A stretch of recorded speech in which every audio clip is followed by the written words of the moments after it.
Hello, welcome back.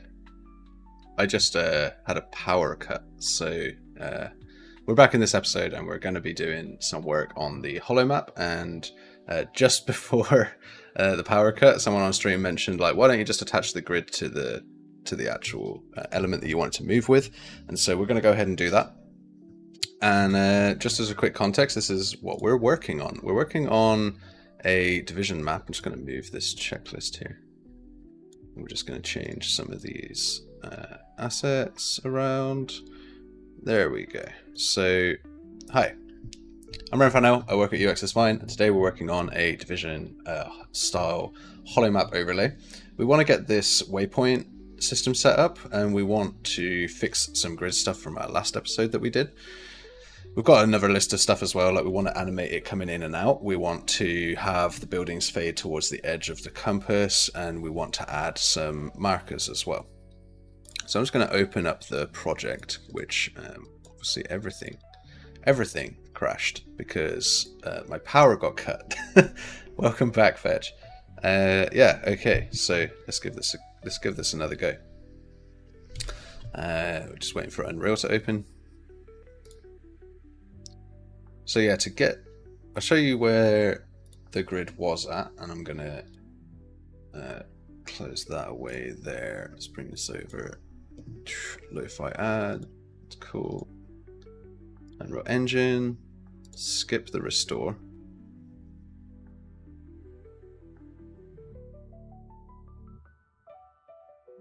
Okay, so we have a level. I'm going to bring the material back to its original capacity here. So let's bring this down, plug this in. We also had this grid texture here. All that. Okay. So one thing I found out on a video just recently was in editor preferences, when you get a new window. Is it window?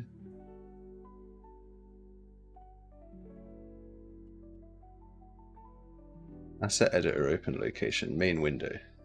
And then I've also got a couple of things I like to do: break on blueprint exceptions. I like to set up my grid to be cool color. So I like to set up startup map as last opened. Okay, cool. Let's turn the music down. And well, let me know if the music is too loud. That would not be good. Okay, so if I hit play, I've got this grid and it kind of moves around in a bit of an awkward way. In fact, I've got something weird going on with the grid. It's not the same as it was before.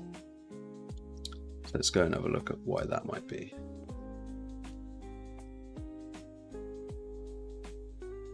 These XY sizes, let's hop over to our scalar params.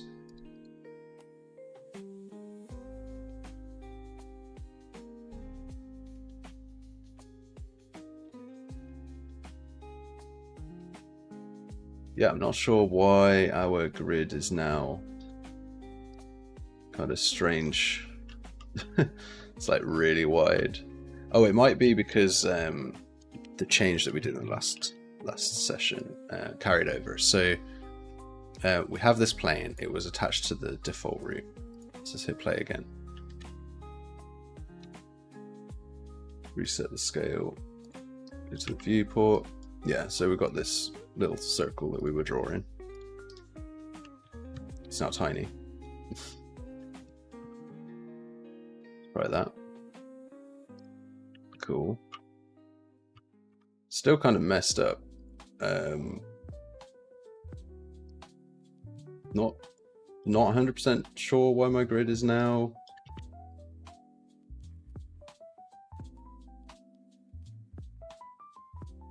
kind of looks like it.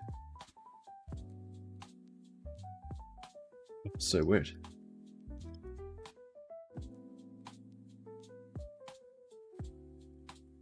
But anyway,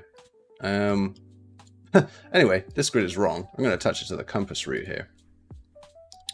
And instead of doing a world aligned grid, we're going to just do a texture grid. And I'm just going to output this as 0 for now. So we're just adding nothing to the texture grid, and we'll stick that. We'll hit play. So now as we move, I don't think we're moving the compass route. I think we might be moving something specific. So in our update PCG world, as long as there's a PCG world, we're going to update this actor. So what we really want to do is update our world route, I think. Set world location. So instead of moving the actor that is the PCG world, I think we've attached the PCG world. We have not. We have not attached the PCG world. I want to attach it to the world route because I want everything that I would like to move relative to me to move in that regard. And so maybe we don't need to change the relative scale of the root component of the PCG if we were to snap to target. So it would become 0.2 scale through the fact that the world route will change scale. And then if we stick this plane onto our world route, we should be in a better situation, or it won't work at all. Let's go new editor pi and bring this over. So now we're missing literally everything.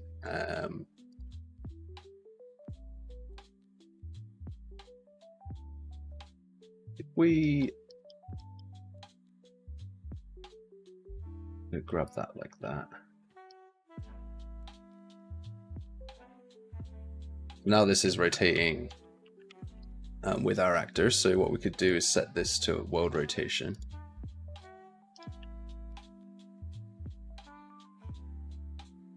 And it's no longer rotated correctly. I think it's just the same as a character. It's like 90 degrees facing in the wrong direction.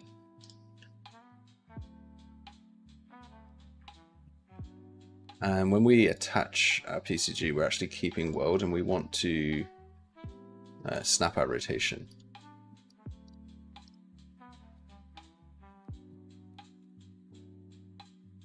This still is incorrect.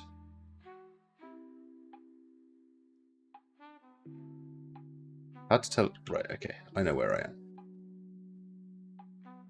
So you can see that grid is actually, yeah, it's moving with the world, which is no good. It needs to be attached to the center of our canvas.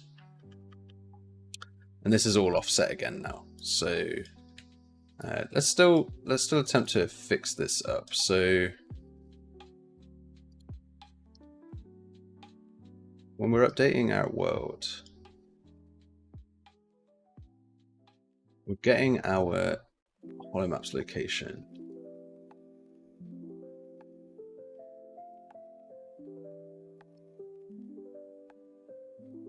Let's just Control Z through here and make sure that we're doing a few things still the same.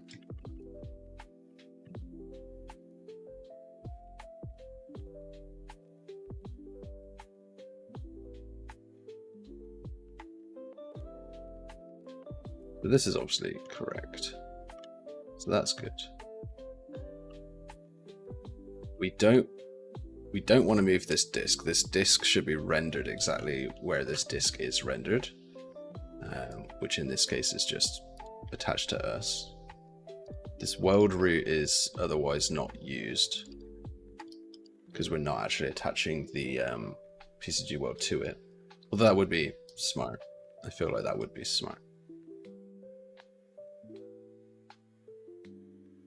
Let's have one more look. Yeah, so now we've got a plane that has a grid on it that rotates with us. Let's turn off rotation on this. Now we can move, but it's not moving with the miniature world. So what we could do is maybe try this XYZ material here.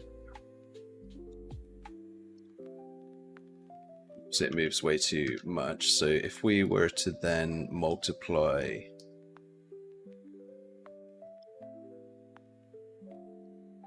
I wonder if we could do the same math that we're doing in the update.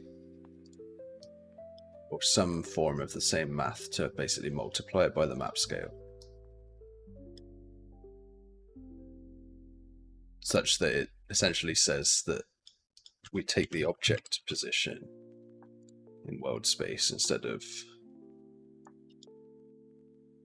Have a look at what this does. It's probably just going to render it in white, yeah. That makes sense. You could make the grid static and just reveal it with a mask. It could be an enormous mask across the whole world, and then it could be a sphere mask to show the grid. So the plane would be like really large, of course, in that regard. But yeah, I do want to achieve the concept that this exists and has a grid on it that moves in the same space as the map. I could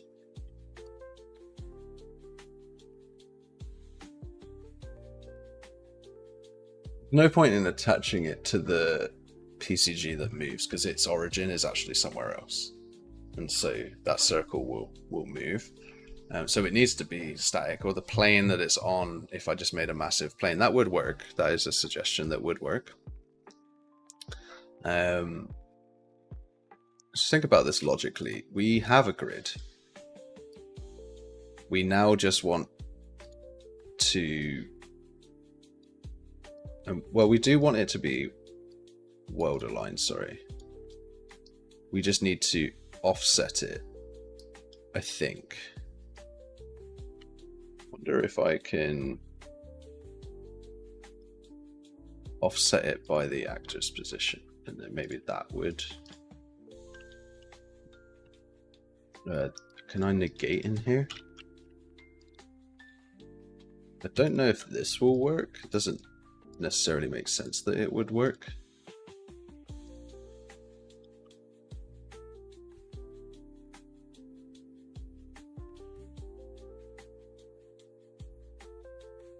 Okay, so now we're drawing something in world space, but then we're adding the inverse of the object's location.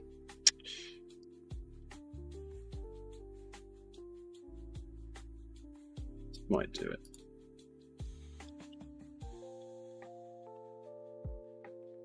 Okay, so if we just have this add nothing, basically.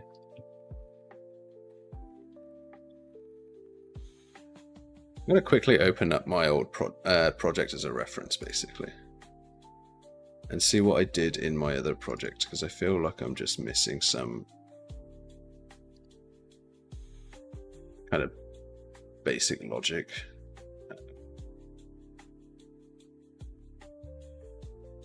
Sure. Asking me to rebuild. In the meantime, while my other project opens up, let's create a waypoint system.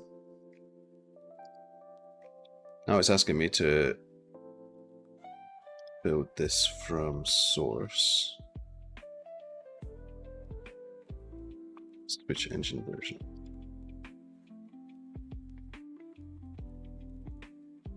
I don't actually have C++, or Visual Studio rather, or any of the components installed on this machine, because I've just booted Windows up on it for the first time, so I might not actually be able to open up my reference project.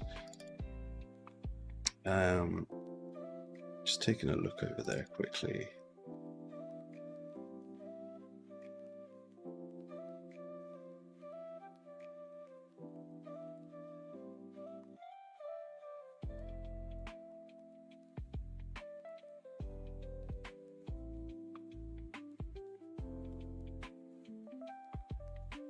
I'm going to quickly recreate the folder hierarchy and actually put it into this project.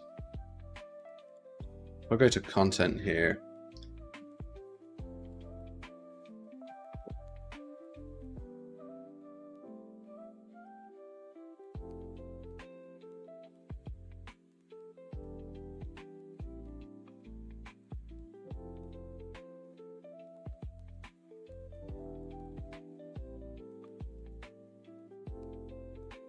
Oops.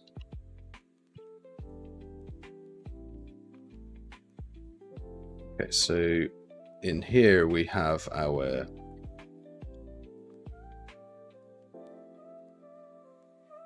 there's a whole bunch of assets that we had, but we basically had this grid material and it was positioned across our grid. So if we open up this grid here, what I did previously was just had a scaled texture.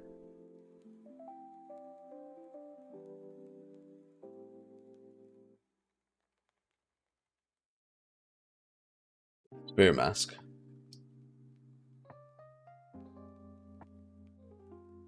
Wonder if... Okay. It already looks like it might be based on the concepts that we had before. Yeah, this is an asset we no longer have access to, so we'll just compile that so we can look at the viewport. We do have the compass route with the grid attached. Yeah, this grid is of a scale. It has this material on it. In fact, if we just drop this 3D compass into the world, it's not going to like do everything. It's going to have some errors as well. Oh, all the errors.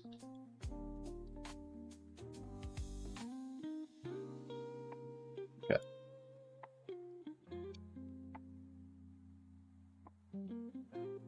But the fact is, it's pretty simply a grid attached to a compass route, and the compass route, let's have a look. Do we do anything with it? We don't do anything with it. It just has absolute rotation.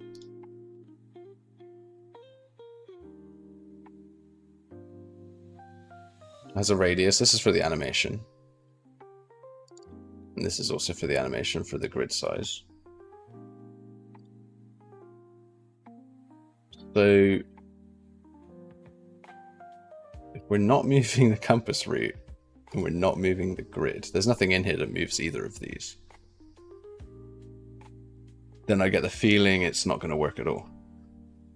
No Visual C++ installation was found. Please download VS 2022. Well, I don't really need to do that now because I've already got the project open.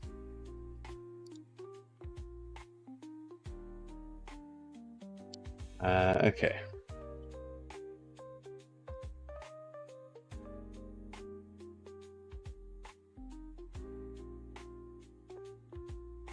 I find that interesting. So what that would essentially do is just create... I mean, I could apply this material here. Let's have a look. We've got this grid inst. If I apply that to what I have today, hit play. You can't even see. I guess maybe it's lost the material. Where is the grid instance here? No, it still has the material. It has a UV scale. Wonder why it's not visible.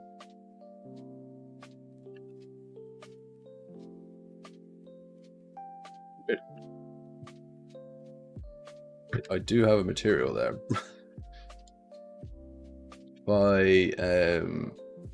If I clear this material and just hit play, yeah, it's right there. Grid inst. Radius size. Is there there's a location in the param collection here for a sphere mask, which honestly could just be object location. Object position. Because it's sphere masking it from its own location, and then it's got this radius here, which was just used for animation purposes. So we'll just leave that at 1. Now we actually start to get a grid. It was 0.1.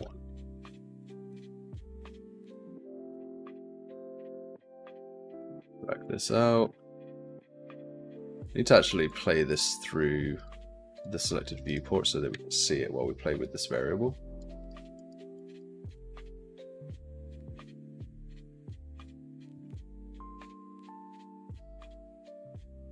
So again, yeah, same issue. It's because I've created this from scratch and I've done different things for orienting stuff. So referring to my old asset is of no use particularly. We have at least a nice little new grid material to use, which is pretty cool. But we need to say it's aligned like this. Let's say we go down even further.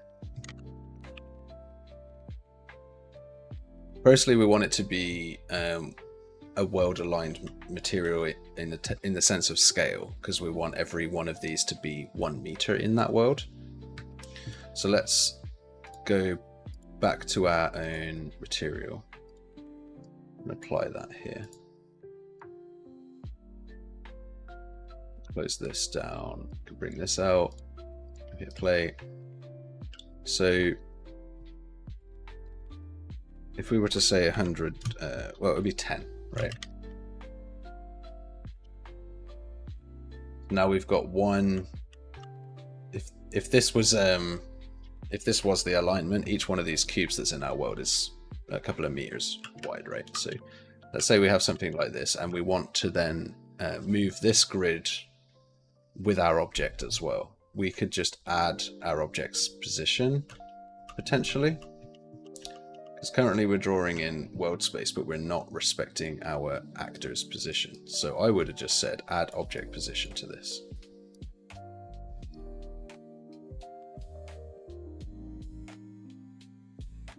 When I'm moving at the inverse to basically snap it. It's one of these ways around, possibly. Might be. I doubt it'll be the inverse of both. Am I actually drawing the right bloody material now?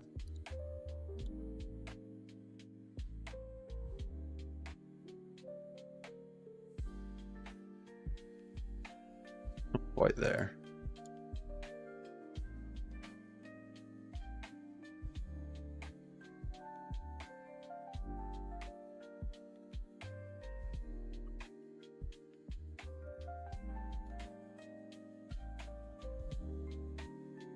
It makes sense to me. We've got a material that locks to that moves with the world, and we kind of want it to be world aligned, but we want to offset it by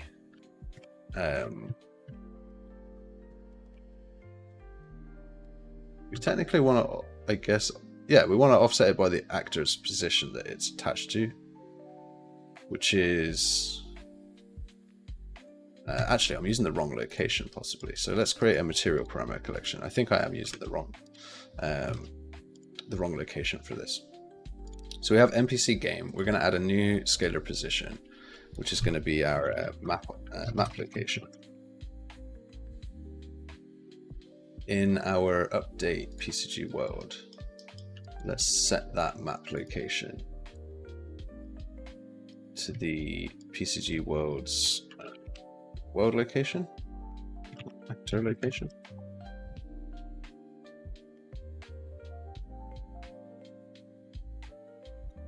Because this grid is here, but the actual actor of that world object that we're moving is technically somewhere else. We could just plug this in here, map location, cool. We'll use that as a parameter. RAM collection, there we go, and we'll use map location here. Oh, you don't like that? Okay, we'll mask it, because I think it's not a 3 vector, it's a 4 vector, coming in as a color. Grid's moved by this world position, world aligned texture node. So just make sure that it is a grid that matches the world position. Okay, so we're finally somewhere where we want to be. And so adding the object position to that grid, because the object was centered, essentially, you know, right here. And we're just adding that position. It's a static position. It's not actually the position of this map moving. So this map this world map PCG is actually an actor that's moving around and has a world location like radius. Anyway, so now we have a grid that actually moves with our world, which is cool. Still got all that blurry aliasing going on, which is just par for the course at this point. We can't really fix it because of temporal, or at least I'm not particularly sure on how I would address that. I could, yeah, it would be nice to look into a solution for that.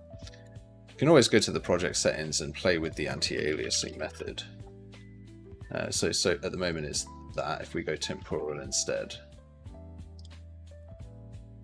it's like it's no better. It didn't really solve anything. Could take a quick look on.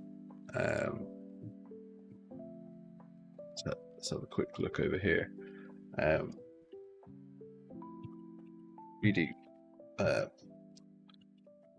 So what would it be? Translucent materials ghosting when moving in UE5. And it's going to be to do with, yeah, how the AA is done. Motion vector. Oh, yes, I can probably turn on motion vectors on the materials. So in the material, you can tell it to output, if you select output depth and velocity like this. And this can, oh, translucent material enabled to the right buffer, therefore cannot read from the depth buffer at the same time. Okay, so we're using a depth fade here for the grid. Oh, I'm on the wrong material. I'm on the wrong material. Let's close that. Yeah, sure. This is the material. So we want to output velocities, and this may help with a little bit of that. It's worse there. Where's have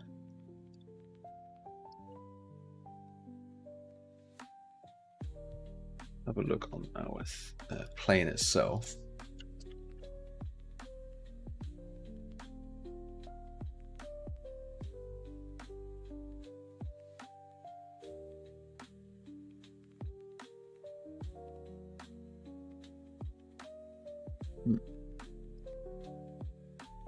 Should technically have fixed it a little, I would have thought.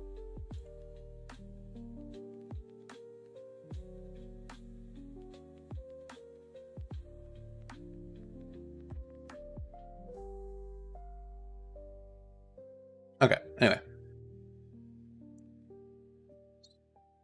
So what else did GPT suggest here?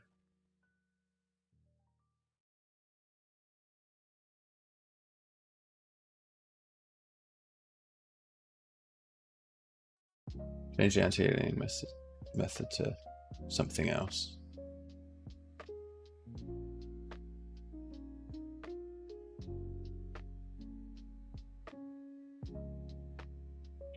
Labeling temporal AA in the material. So let's try that in the grid material here.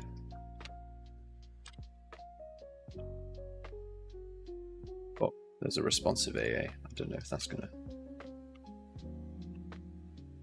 solve anything for us. Doesn't seem like it. I wonder if one of the issues is no, the holomap is directly attached to our player. It's not updating its position on tick. Let me just double check that that is the truth. We have a we have a map action already set up for us to do the grow in and then grow out later. So let's just double check that we're actually, we've got this holomap graph. Cool. We literally just have a BP holomap attached directly to our player, so it's not an issue of like it's updating its position in any strange way.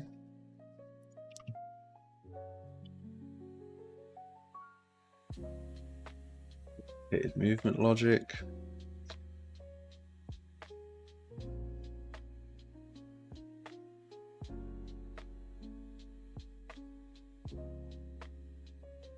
Only used for small moving features. Okay. So we're disabling depth test on this, so maybe we should allow it. See how that looks. To our material, what does this one do? This is just allow custom depth rights. I think it's probably not necessary. Have a look at our, we're using temporal, we're using super resolution right now. If I use MSAA, it's nice and clear. So at least that feels better. It's MSAA, so we're getting artifacts in so many other areas because we're no longer smoothing anything. Everything has jagged edges everywhere. You can see it all in the background. Like everything is super crisp now.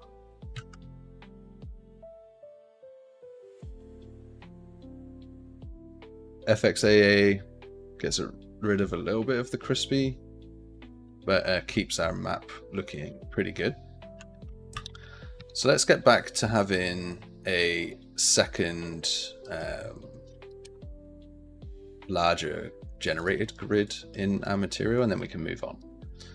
So parity with the last episode, we had a small grid, which is this one here, and then we had our large grid up here, which in this case we're going to plug this into now.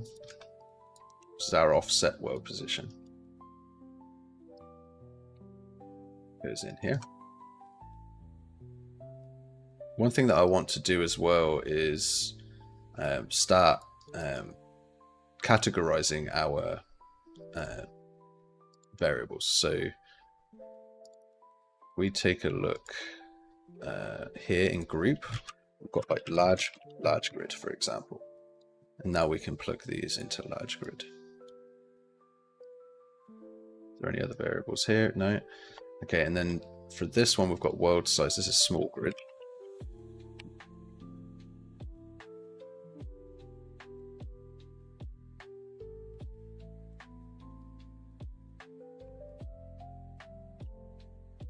Be our grid texture, also in small grid. Just clean up the graph a bit. Got some variables for the ring, so let's just add that to a category.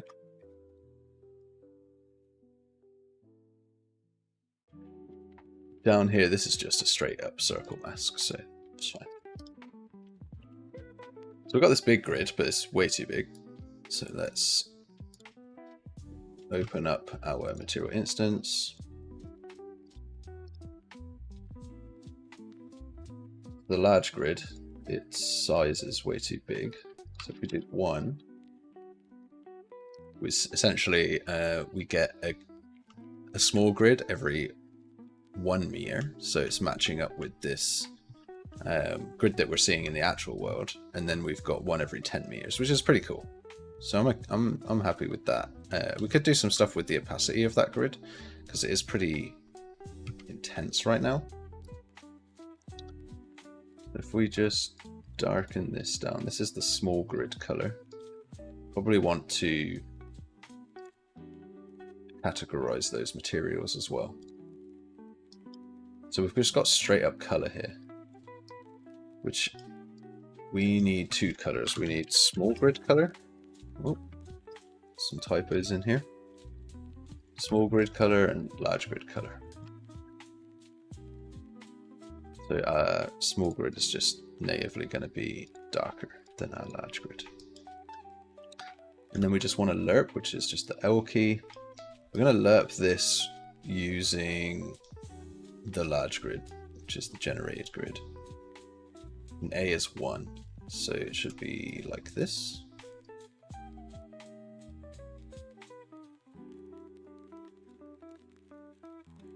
Now I could take that large grid and make it red. Nope, it's the wrong way around. Always do that the wrong way around.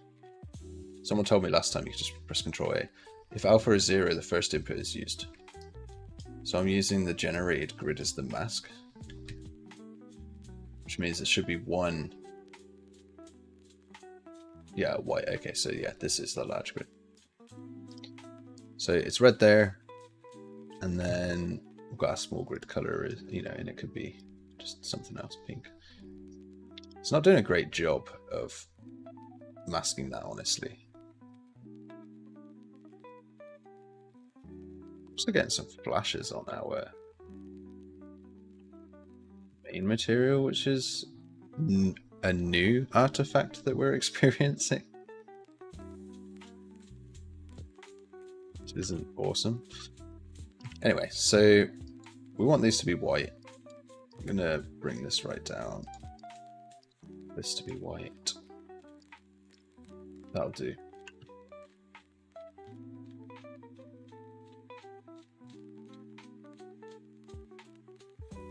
But why can't we make it? Why can't we turn it off? We can't actually turn it off. Expected it to just...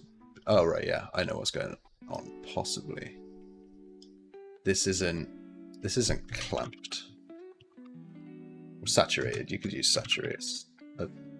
I've heard it's cheaper.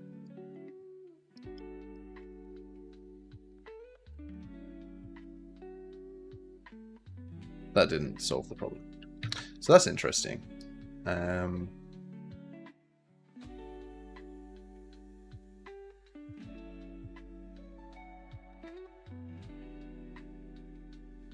Could be the opacity is doing it. Nope. We're just not allowed. We're just not allowed to have black on our thing there. Okay, that'll be fine.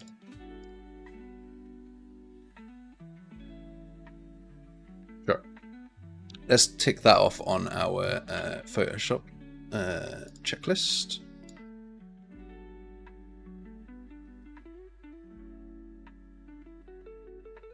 We'll move on to the waypoint path. So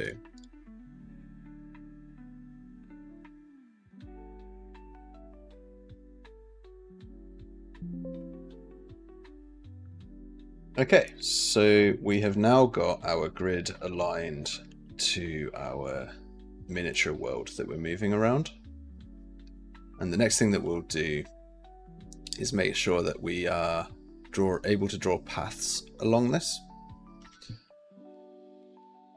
Yeah, one of the things on the checklist is to add the orange highlights on certain buildings, which we will... we could do that right now, if that's what you want to see. So make it orange like Division. So in our reference, we've got some... We're going to look at this one. So some buildings are coloured, and some buildings are not coloured. And I'm going to say that that should be really relative to a stencil ID or something that we can stick onto the buildings themselves. And so in order to do that, I actually need to draw two different PCG worlds. I would like the reason for that. We have a PCG world right now, this PCG Holomap. And so if we actually open that up here, and it doesn't seem to be drawing. Did I hide? I thought I hid it, but I guess. Wonder why I can't see it right now. Strange. It is there. It's like 100%, like right there. If I move it, you can see it's like it's there. This has to be at 0, so that's fine. Yeah. So the way we're going to do this is we're going to maybe retag them, and then regenerate the. Hey AV, welcome to the stream. We're currently looking at colouring these buildings in slightly different colours based on the reference. And so just explaining that this is a PCG graph that references all tagged buildings and then creates a representation of them for our minimap. And so what we're doing is if we want to have a different colour on some of these structures, say it's an objective structure, we'll actually need to separate it from the graph itself. So we'd need to actually say grab this building here, and in its tags where it says Holomap World, we could say Holomap World highlight. And now in our PCG grid, when we update that, we shouldn't get that building appear.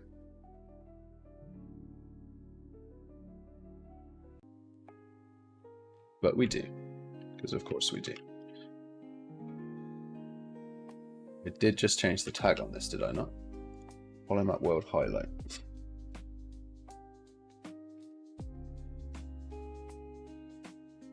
Let's just see in game. Yeah, we are still seeing that building. So let's actually look at the PCG getting the actor data for the Holomap world. It's a filter, so I guess it's not exact tag. For example, if I grab this building and actually just call it Holomap highlight,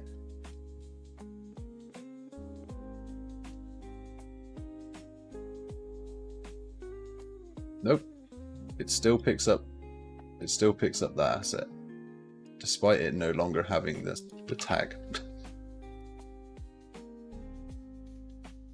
It's now Holomap highlight. Yeah, it's still picking it up.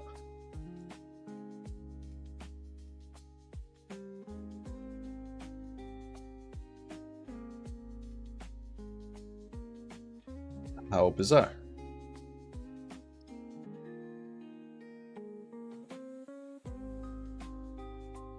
Also, our map is offset now. Get that back. Okay. So yeah, we are not, for some reason, capable of removing. This is supposed to be the tag that we're picking. It's all world actors of the tag Holomap world. We're allowed to select multiple.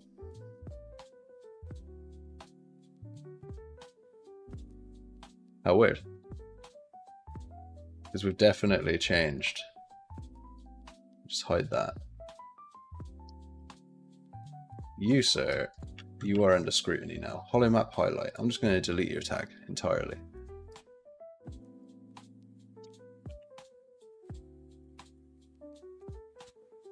So it still thinks it's there. If we clean up, click away, click it again. No PCG components, generate it. Yeah, I have no idea how it's finding an actor there, because there is no actor there. I'm telling you, PCG world, there's nothing there.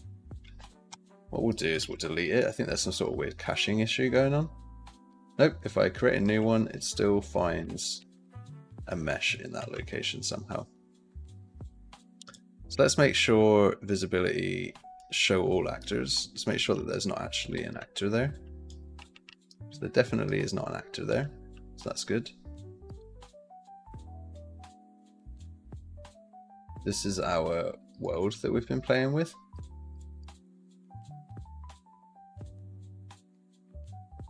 PCG world actor. That's just something that PCG creates. Oops, just tap the mic. Okay, so I have this world. Cool. This is where this actor is. Holomap. I don't have a holomap. If I put my PCG in the world, it suddenly just creates a cube in a place that just doesn't exist. I'm going to save this map and reopen it and see if it's, again, just an issue of caching. Yep, there we go. So reopening the level solved the issue.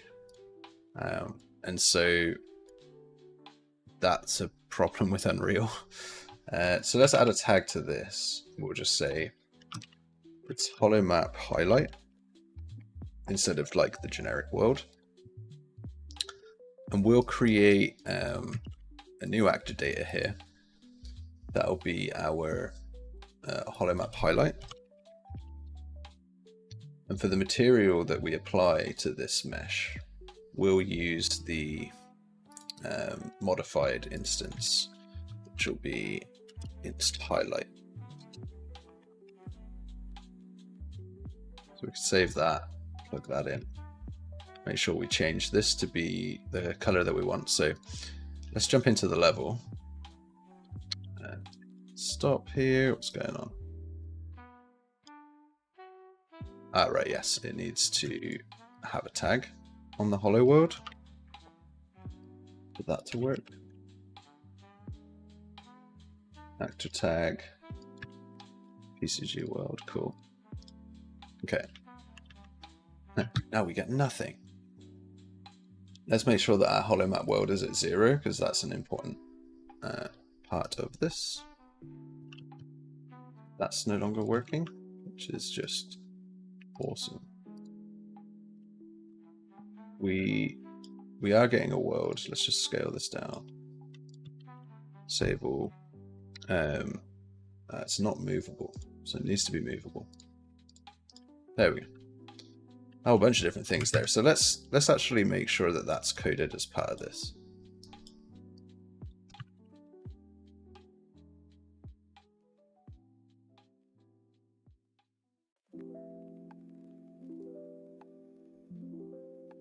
So we'll just make sure that it's movable, and we'll make sure that its actor location is zeroed when you hit play, so that we don't get this issue that we just had. So if we move it off and set it to static and then hit play, it should still be fine. It's not. It's not fine. That's interesting.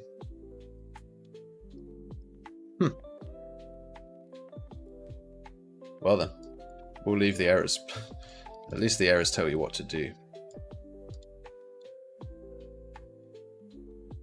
Movable. Okay. Hit play. Got these structures. It looks like we're actually capturing a lot of data. So if I hit D on here, we do just get this one structure. If I hit debug on this one, we get all these other structures, so that's all good.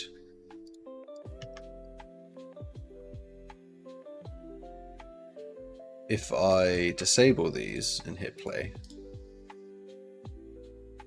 it's still it's a lot brighter than I remember on the material side,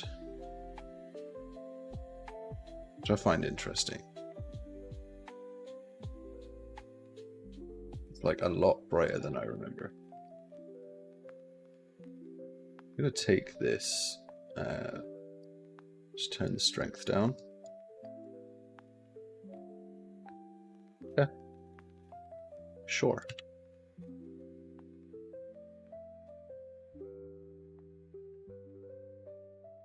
Interestingly, I don't think I applied the material correctly here. Nope, it is applied correctly. So we have another material instance. It's going to be our orange building.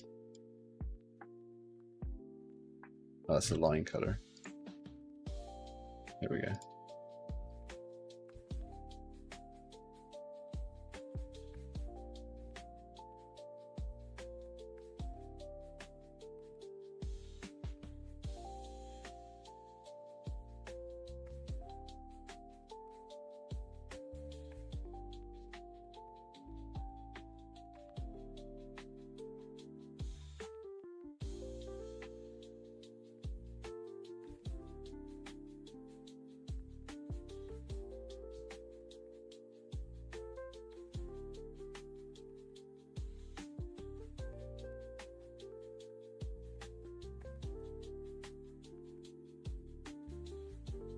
Okay. So that's our kind of highlight structure. So that's pretty cool. And so what we should theoretically be able to do is say, you know, also these structures are highlighted. And all you have to do is change the tag to highlight and make sure that you spell it correctly.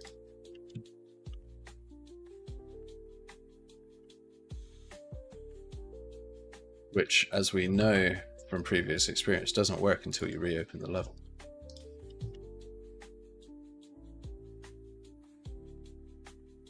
Or just doesn't work at all. What was the highlight that we gave?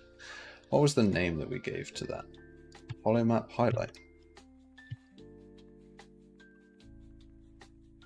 Save. Holomap Clean up. Play. Okay. Reopen level.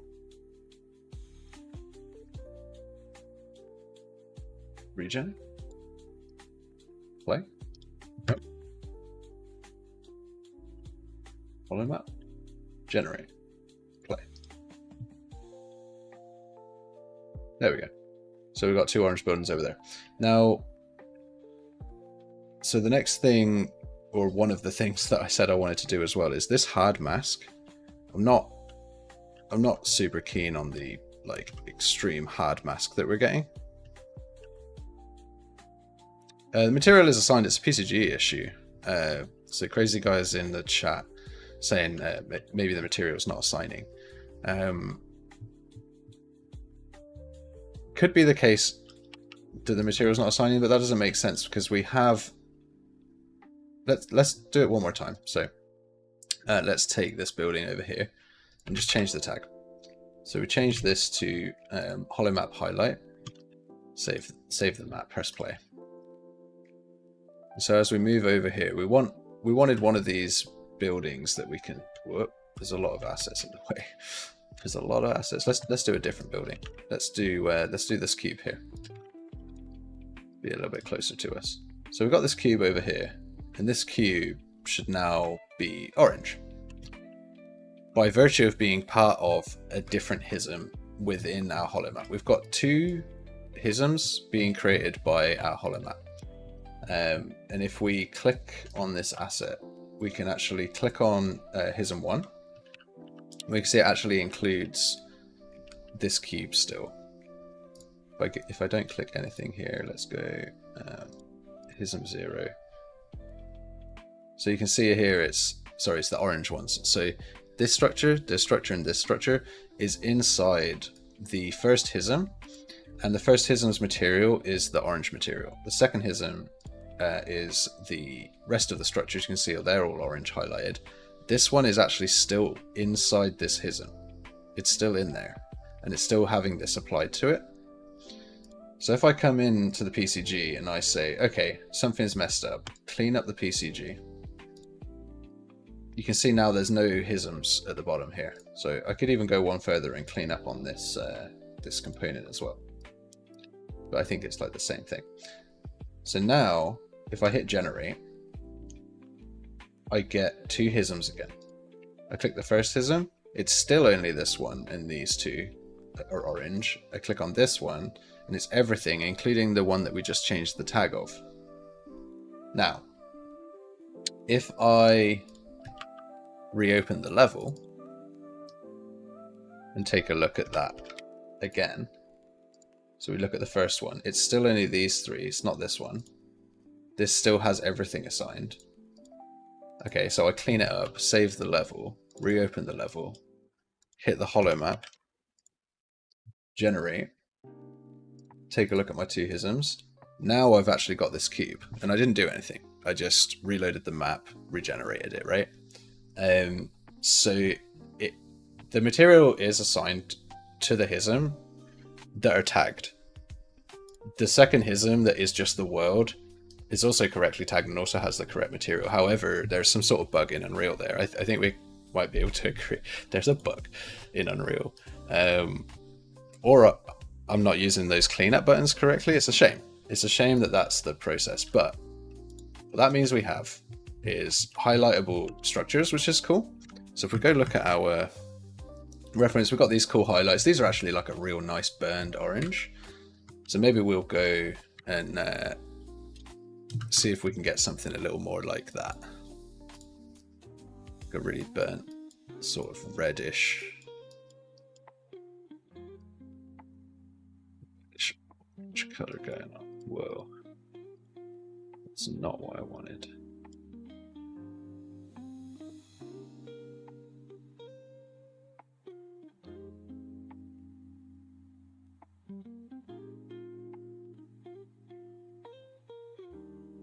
We'll leave it there anyway.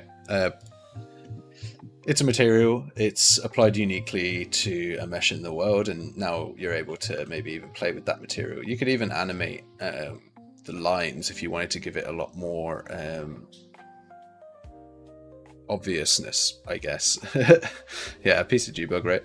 I might report that at some point, because it basically also means if I wanted to do this at runtime, where I clean up the PCG, retag an asset because it's now a objective, and then regenerate the PCG, which was going to be the idea, was like, there's a marker, let's say, on this building and a marker on this building, and if I click this marker with my mouse, this becomes the objective. A waypoint line draws from me to it, and it highlights in orange. That would have been really cool, but I think because of this bug, I might not be able to do that.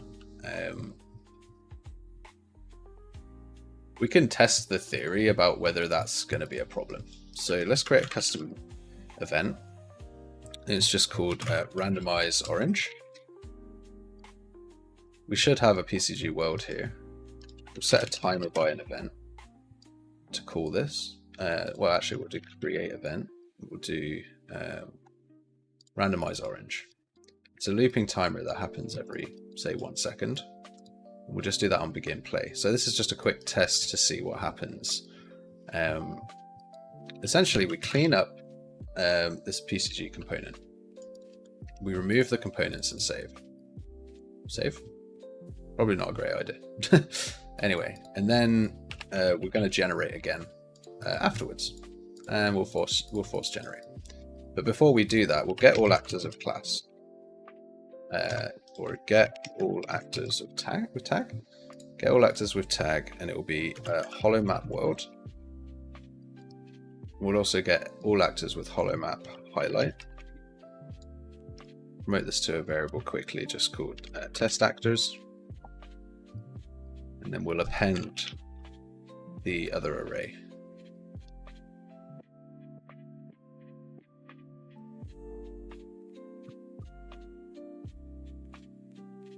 So now we have an array of all of our test actors. What we could do is we could shuffle this array.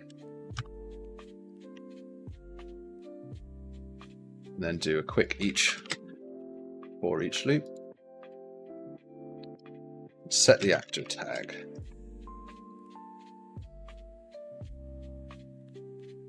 And we'll just pick like 5 random structures. Essentially, if this is less than or equal to 5,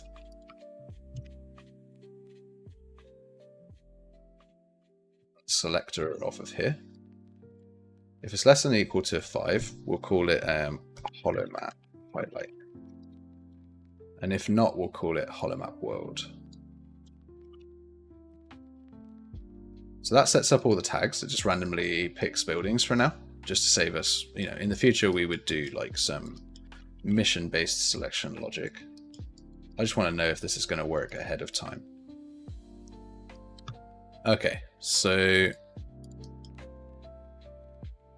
save that. So every 1 second it should change the tags and then regenerate. Which of course it just fails. Fails entirely. Like it never regenerates, I guess. Or this array never gets filled. I'm pretty sure the array is going to get filled. Yeah, we found 5 of those, and we found 43 of those. And as we ran through, if it was less than or equal to 5, we added the Holomap highlight with the correct tag and Holomap world with the correct tag. And then we regenerated the PCG. But yeah, no dice. Like, he just doesn't seem to want to run time in that way. It does say it's a replicated event, and so maybe we could just do generate local. It did seem to clean up locally at least, but we'll just do local here again, because this is just a UI, so it doesn't need to be replicated. Remove the components. Yeah, never generates them again. I wonder if it needs any kind of delay between killing and then redrawing, essentially. No, it doesn't want to regenerate. Um,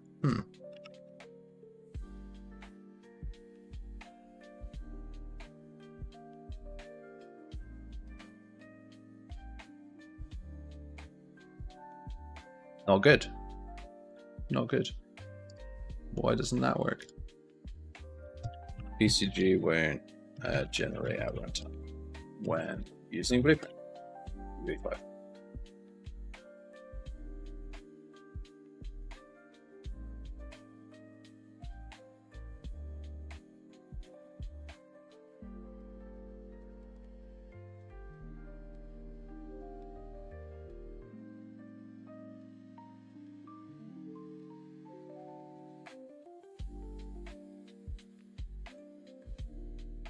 Notify properties changed. This guy's just like, this random node does something. Notify properties changed from Blueprint.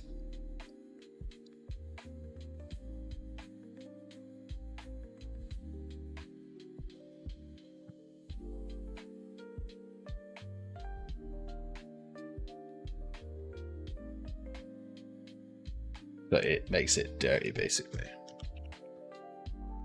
Mark property dirty. All of them. All of the properties in this PCG are dirty. Why did it not? It cleaned up locally and then it generated locally, forced. Interesting. It just doesn't do it.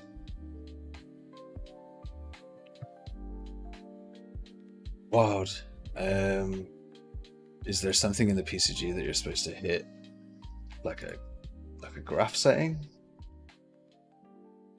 Use hierarchical generation? No, because we're not doing a. So hierarchical generation is to do with like large open world maps where it uses that PCG world actor that we spotted earlier, and it actually creates cells within this PCG world actor. It will create like 256 meter cells, for example. Clear cache, is that an option? Is that an option? Cache. Clear cache. Sim clear cache, probably for Niagara. Yeah, so this is Niagara particle system component. Yeah, so point proven anyway is like it doesn't work at runtime. So there is an issue there.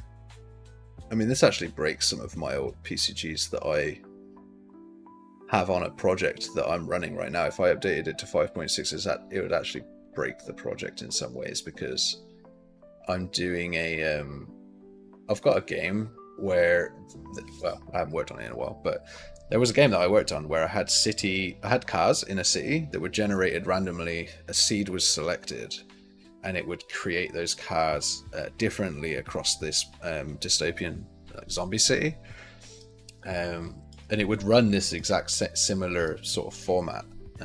In fact, if I could, maybe there was a node that I called in that project that will give me a clue.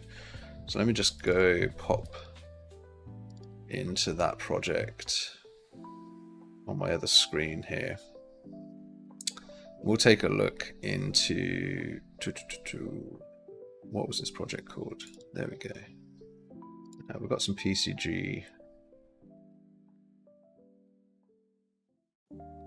Yeah, sure. I'd actually have to open the project because it doesn't look like I'm getting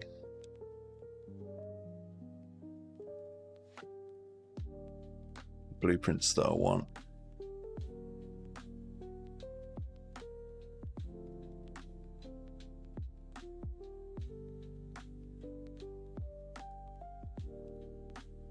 Yeah, that's a shame.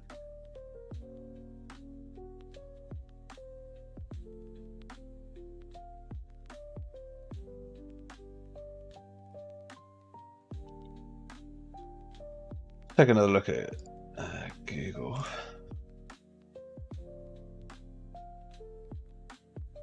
That guy says that.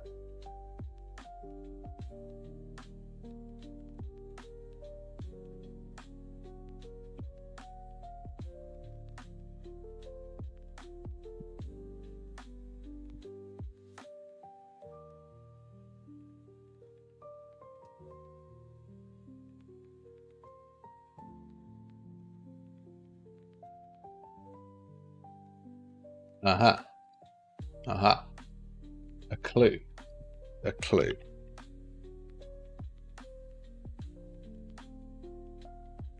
There is a setting here. Generate on load. Generate at runtime. Let's try that. Did I disconnect it? Yeah, that would be why that doesn't work. That's not generating at all.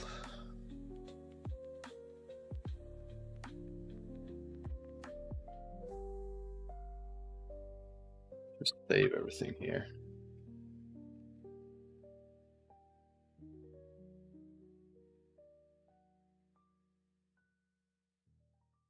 No, I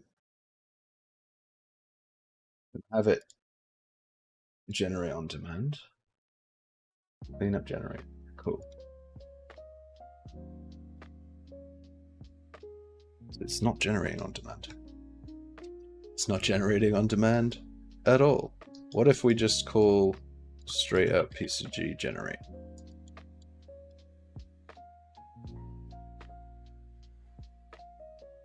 That doesn't do anything either. If I clean up and generate it right now, I get my 2 hisms, which is good. So that's my first hism and my second hism. So that does still work. I could clean it up and that will remove that stuff. We've got this generate on demand here, so that's nice.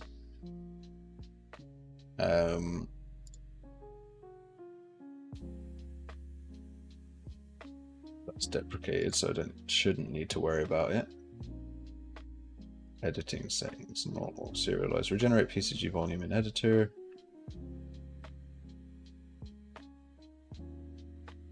Editing mode, look, yeah, that's fine. Activated.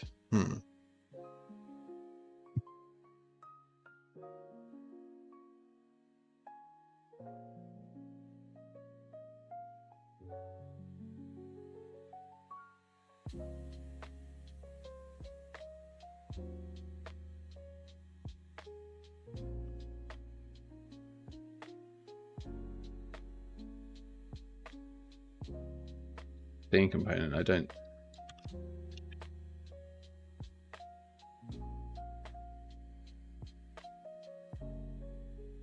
See why that would do anything, but we'll see.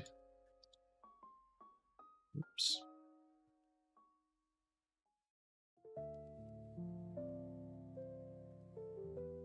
Trying any hacks that we can think of now.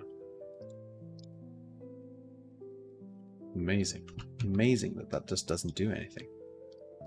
And now I don't even have a map at all. Like, clean up, generate, play. Cool. Okay. Oh, I left everything connected. The cleanup doesn't even do anything now. Like, play. Yep, cleanup local does nothing. I wonder if now it just wants me to do the other cleanup, which is apparently a replicated cleanup. And I am still calling that on begin play. I'm not even calling it that whole time. I was testing all that stuff.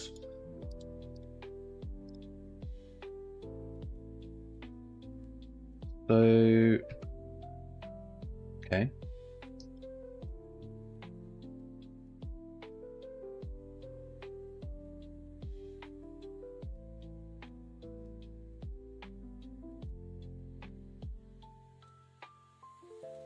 What happens if we generate force over the network?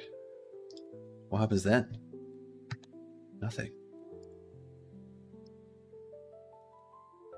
Holomap highlight, Holomap world. I wonder when I hit play like this and then just jump out. You can see it actually ungenerating and regenerating, which is cool. Like, it is doing it. And then if I pick this building and go and check its tags, see it changing to world and highlight there. So that's very cool too.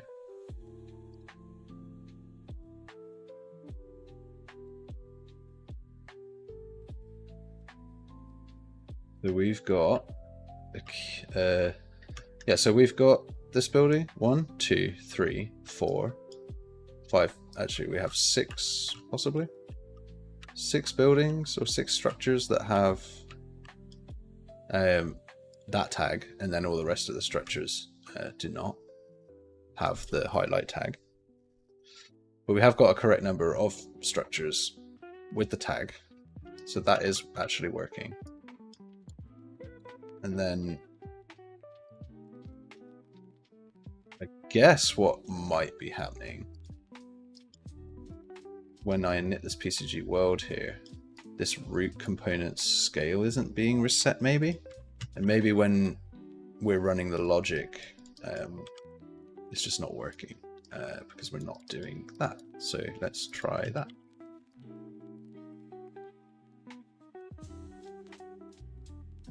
Nope, it's not that. Init PCG world, get the PCG, this is PCG world, yeah, cool. Root component map scale, yeah. Interesting. So it's there, I just can't see it. How can you draw waypoints? Yeah, sure, let's go, let's move on. So, ignoring this, just make sure that we're at a place that works. Okay, so we want a waypoint path on our map. Let's take a look at our map here and just say we just want something that moves from our actor across this world to something over here. So we'll create a waypoint over here. We'll just use a target point. Just drop that down. So that's that. We'll tag this, I guess, with just say we'll just call it target. Go into our Holomap. Just tag this and move it out of the way.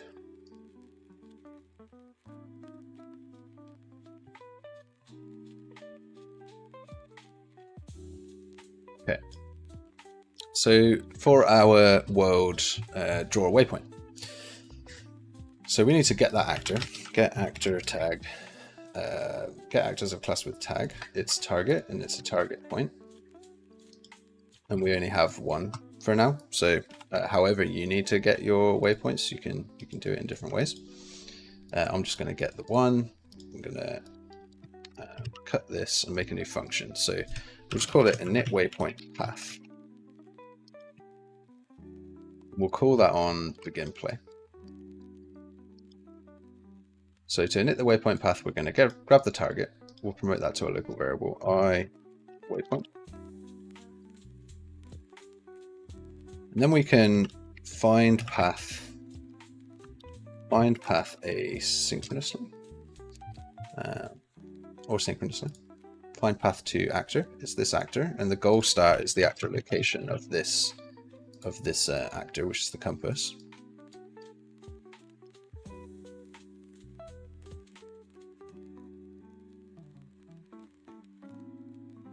And then we have this array of path points. And so what we can do from here is if we just add a spline to our actor. I wonder if I can get it to appear up there. Whatever. Should technically attach it to the world root and move the world root around. I don't think we're actually moving this world root. We're not using it there, and we're not actually moving it around. So I'm just going to get rid of it. So we have a spline. Okay. So that spline set points to this. So now we have a spline with a bunch of points on it in world space in this case.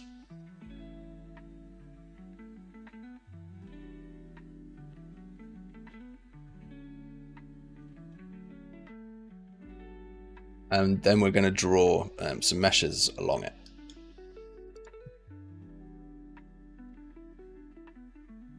I actually just call this update waypoint path, I guess.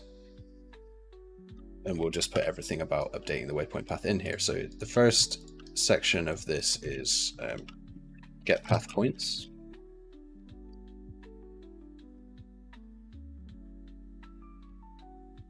Second section is adding spline mesh components to this. Actually, I think I opened another project to reference something here. I'm going to go see if that project actually opened. Just going to try and open it one more time.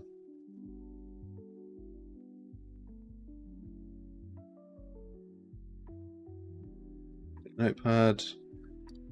Okay. I just need to install a plugin so I can open an old project. Bear with me.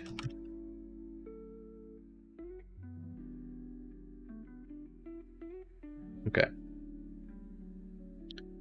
It's installing.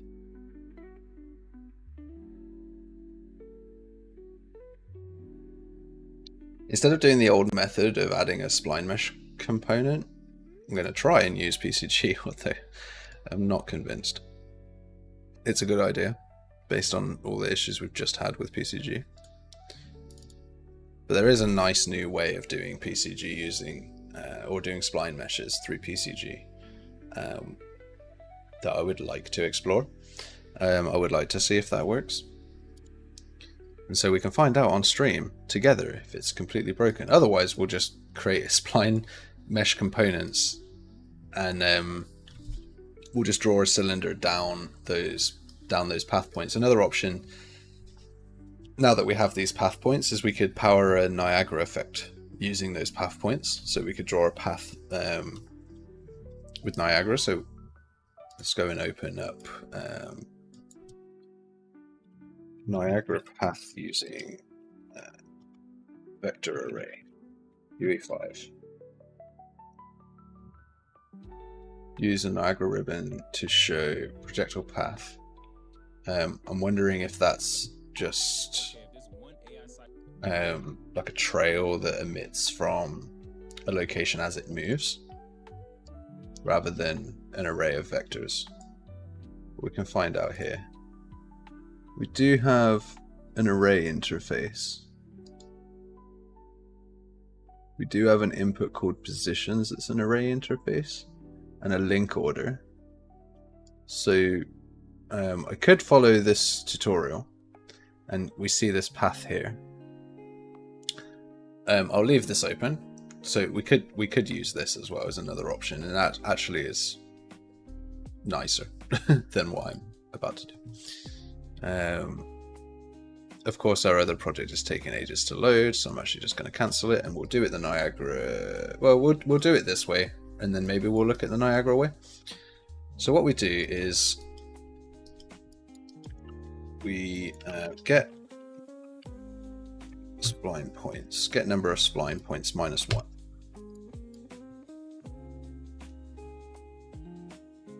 Just going to open up a reference over on my left as well.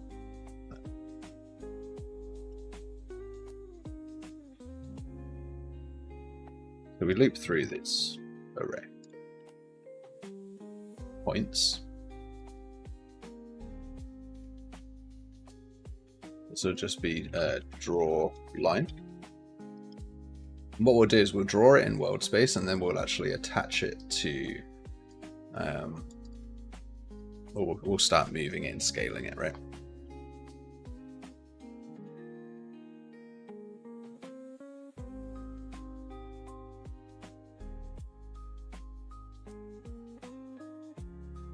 Okay, so here's some code I made earlier, and I will just describe it.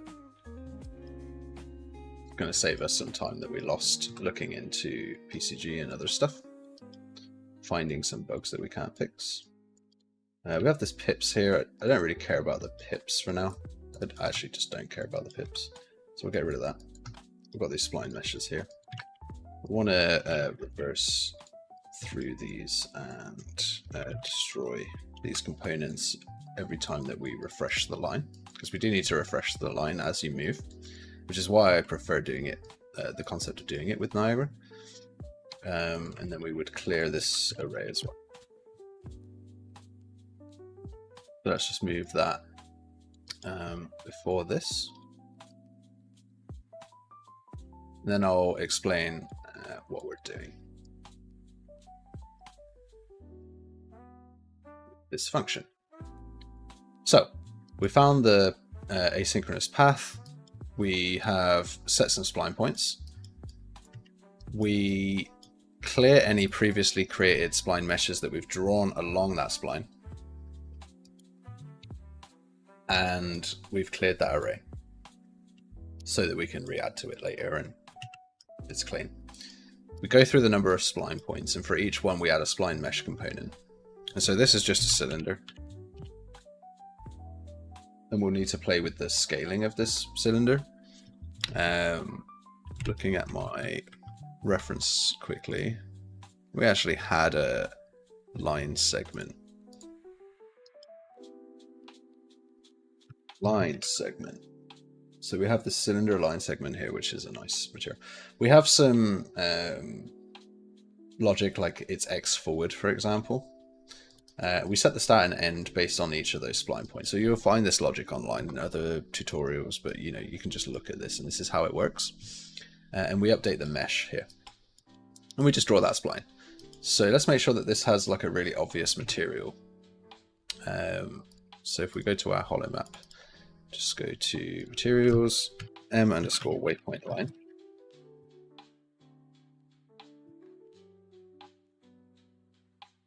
Create a 3 vector that's a parameter, and we'll call this color.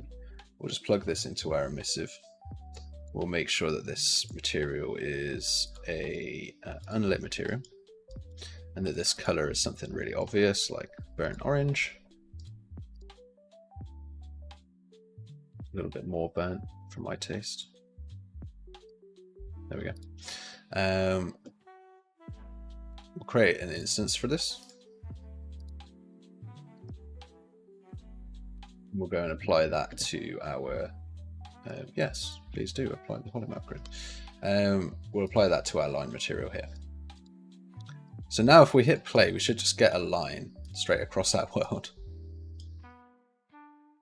It did not find a path to the target, apparently. No, it found this. Oh, right, yes. So this is going to fail because this return value of a navigation path is not going to be valid. So I'll tell you why in a second, but what we should always do is probably validate things as they come out before we use them. We shouldn't just leave it. So now I'll tell you why that happened. So if we go here and we press P, we don't actually have a navigation mesh in this level. So if we just go to navigation, or nav mesh bounds, I guess, yeah. And then let's just scale this up. So now we actually have a navigation. We should, theoretically, be drawing a line across our world,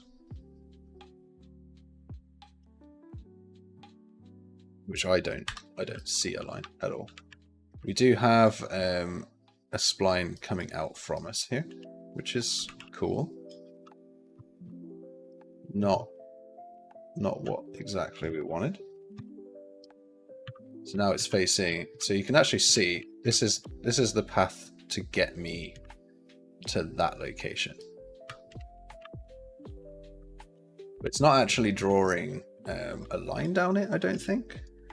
So yeah, I'm not seeing the mesh that we wanted.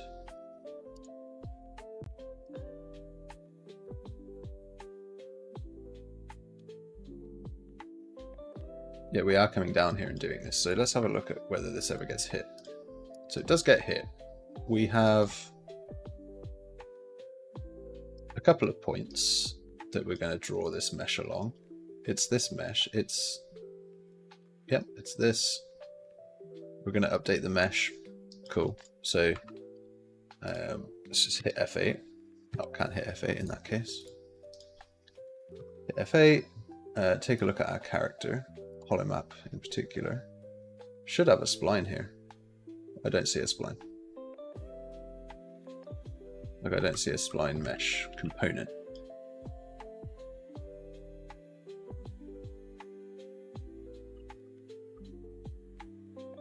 So this is actually something that I noticed. You had to like walk for the spline to actually generate. So I did notice that on a previous project. So what we need to do is actually update this waypoint path. Set event timer. We'll update this waypoint path. Update waypoint path. And we'll just do it every 0.2 seconds. This is a really terrible... This is why I want to use a Niagara. Okay. So now we should... Again, we should see a material of some kind. This material is getting quite complex. We should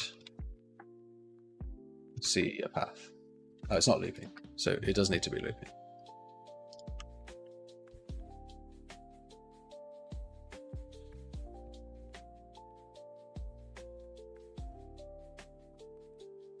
Yep, so the start and end, sure. It says manual attachment. I guess that means it's being attached directly to us, so we'll say manual. So now I can actually see a mesh on the floor there. I think I may have attached... No, this material is there. So that's interesting. Pathfinding with PCG. That's interesting. Let's go take a... We'll take a look at that in a sec.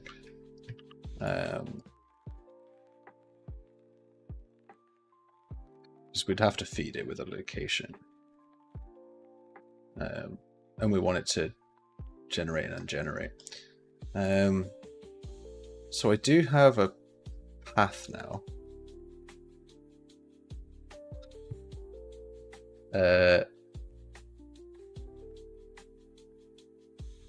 We have a holomap with a spline. I can see the spline, but the spline is not orange as I have requested. So what we're going to do is just double check in our line here that it is used with spline meshes as part of the material. This just compiles it to be usable in that respect. So now we have this line, so we can run along. We have this cool line. We actually don't want this drawing in the main world. We want it drawing to our little map. So what we need to do is manually attach these in a different way. I'm actually just going to put this down to like a frame rate, essentially. I mean, we could just do this on tick. It's about as bad as it's going to get. I wouldn't ship this, obviously, but okay. So it looks nice. Yeah, so now we just need to convert it into our map space. So we have all of this. It's manually attached, which means it's actually just world space at this point. And so what I need to do is actually, I do want to create a scene component that is just the world route. And I want to actually move this and have this be relative to 0, but to us. And so I do actually want to attach... Technically I want to attach this component to my world route. And my world route, I can actually just use this to do my scaling, so we'll just say 0.1. I don't need to scale the root of this, hopefully, because we're going to snap the scale, rotation, and location of this root component to this actor, which previously was at 0 in the world. So this root component was at 0. It's now attached to this, which means we want to remove this as we update our PCG world. I would like to move set world location. I think this gets me parity to what we had. So it is rotating with us, so we just need to set that world route to not rotate with us.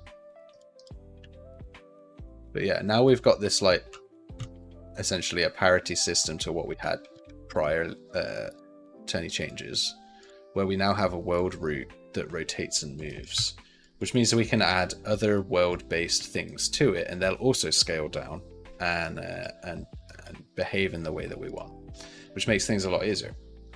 Because as we update this now, we just attach these, to this component, and we do the same thing. So we just snap it, and now we've got this nice root that we're controlling. So hopefully this should just draw it, which of course it doesn't. Warnings, this isn't movable, so we'll just do that. So you can see it is on there, but it's just super thin. So let's not change the scale. Let's keep the world scale, which hasn't helped us. So we'll snap it, but we'll change the size somehow. Scale here. So let's just say 10. So now we've got a waypoint line that is drawing based on that. So let's change the color. So the color is looking cool.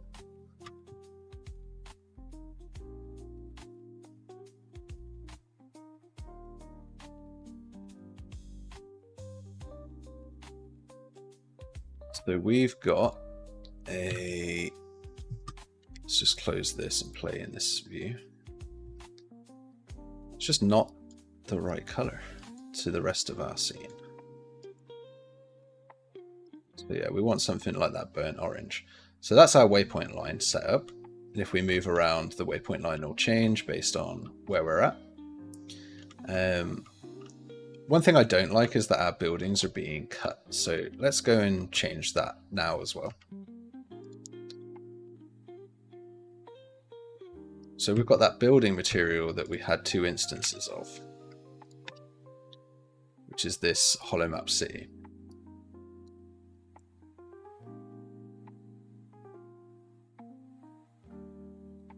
So let's just click on depth, disable depth testing.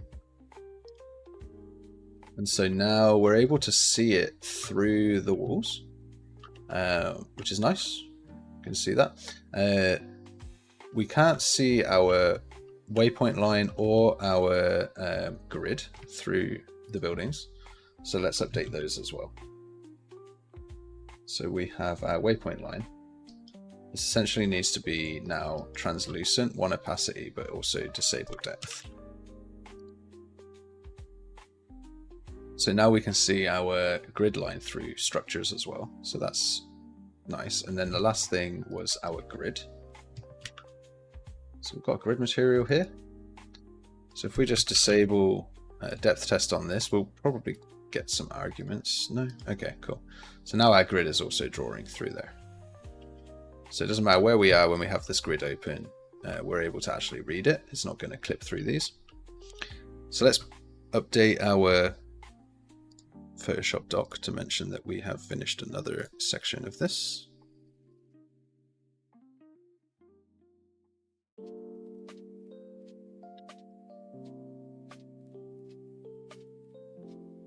Okay.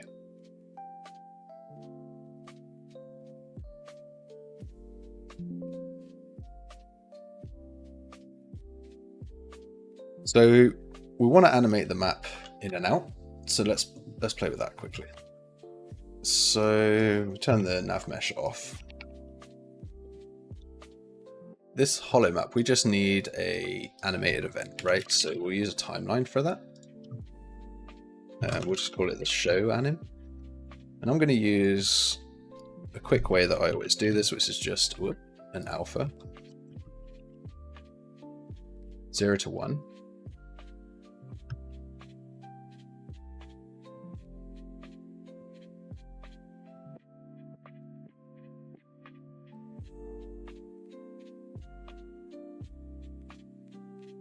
Over 1 second. And then I just give this a bit of a curve. So you can right click these and click auto. Now we have this nice curve. I like it to sort of start slow. Actually, no, we're going to do this differently. We're going to move slowly at the beginning and then get faster towards the end. So this will be our curve. And the nice thing about this is now we can just change this curve. And in our event graph, we can custom event set map shown. The branch, state show. And then what you can do is play and reverse, and that means if you toggle this forward or backwards, it just plays from wherever it was. We'll open up our character.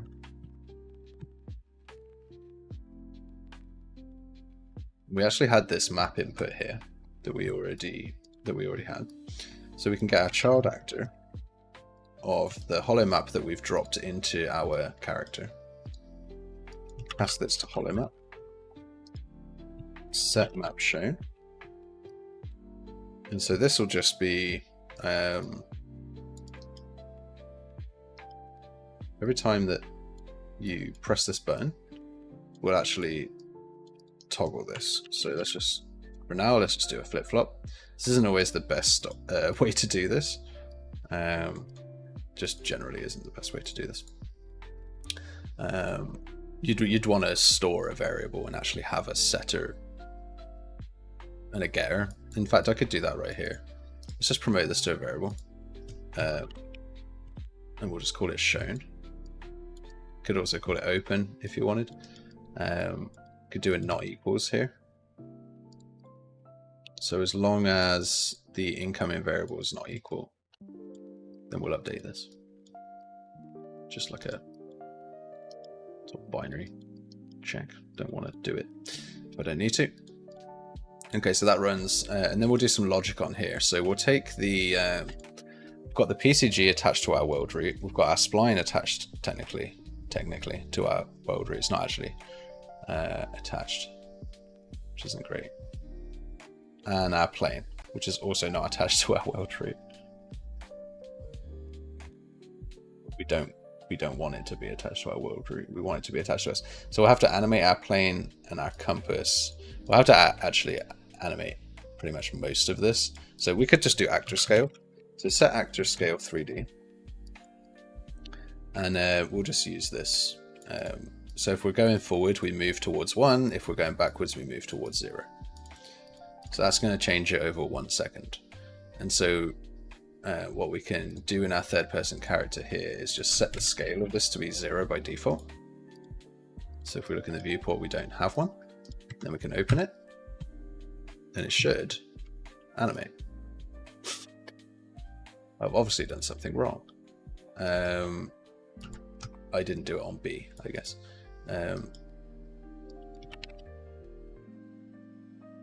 So we'll do a not on here. So this should trigger tab. And so now it wants to be shown. Shown as false by default.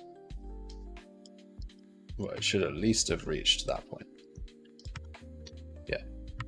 And so then we play the animation, which then just should set the actor scale 3D. In this case, we are at 1 scale, and we're moving towards 0. Just wanted to say that I'm doing your tutorial on the shooter template multiplayer support, and I love it. Some good stuff I'm learning about replication. Yeah, absolutely, Vitaki. I'm glad that's helping. I've done replication multiplayer games for a good few years, so I've picked up some things along the way. Some things to keep your eye out for. So if anyone's watching and they're interested in making a co-op game, especially with the recent success of Peak, and of course just co-op slop in general, so we've got things like Lethal Company and Repo and stuff like that. It's good fun games. I'd love to make one. If you're interested in learning multiplayer replication, go and check out the videos for that. The quickest and shortest one, that's like there's a 16-minute one for one of the 3D platforming templates that goes over a couple of things really quickly in that. But definitely the FPS template is the most in-depth one with the most notes, the most information. So we're not getting a scale happen here. Play, reverse, let's take a look. Why are we not getting the scale that we want? Set actor scale 3D.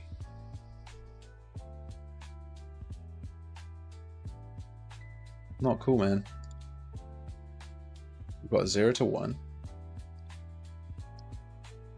Let's just print get actor scale 3D.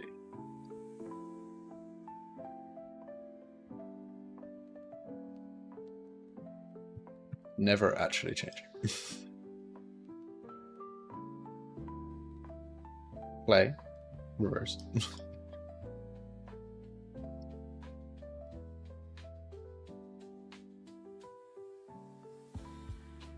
Okay. Let's just print the alpha.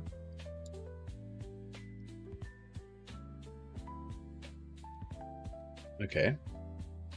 Set actor scale 3D. Get actor scale. So we'd expect that this converts a double into a vector where each element is that float. Yeah, so it should just be 0 and then scales up to 1, but it isn't.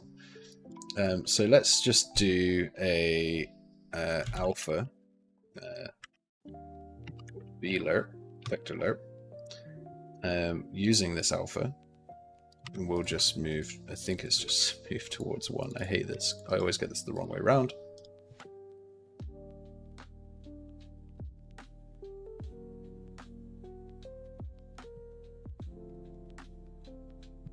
Wow, it's really just not applying it.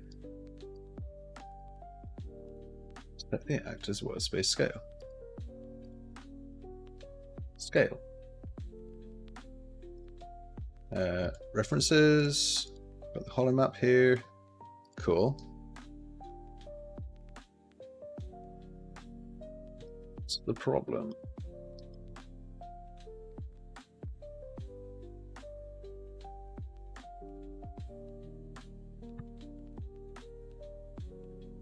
Firstly, this needs to be 1. Okay. 0 to 1. 0 to 1. Cool. And then if I get my actor's 3D scale, after setting actor 3D scale, it just reports a constant of 0.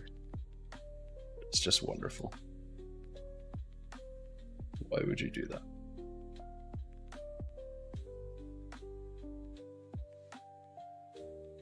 There's all kinds of messed up, but at least now we're getting something. I think because it was a child actor component that started at 0 scale.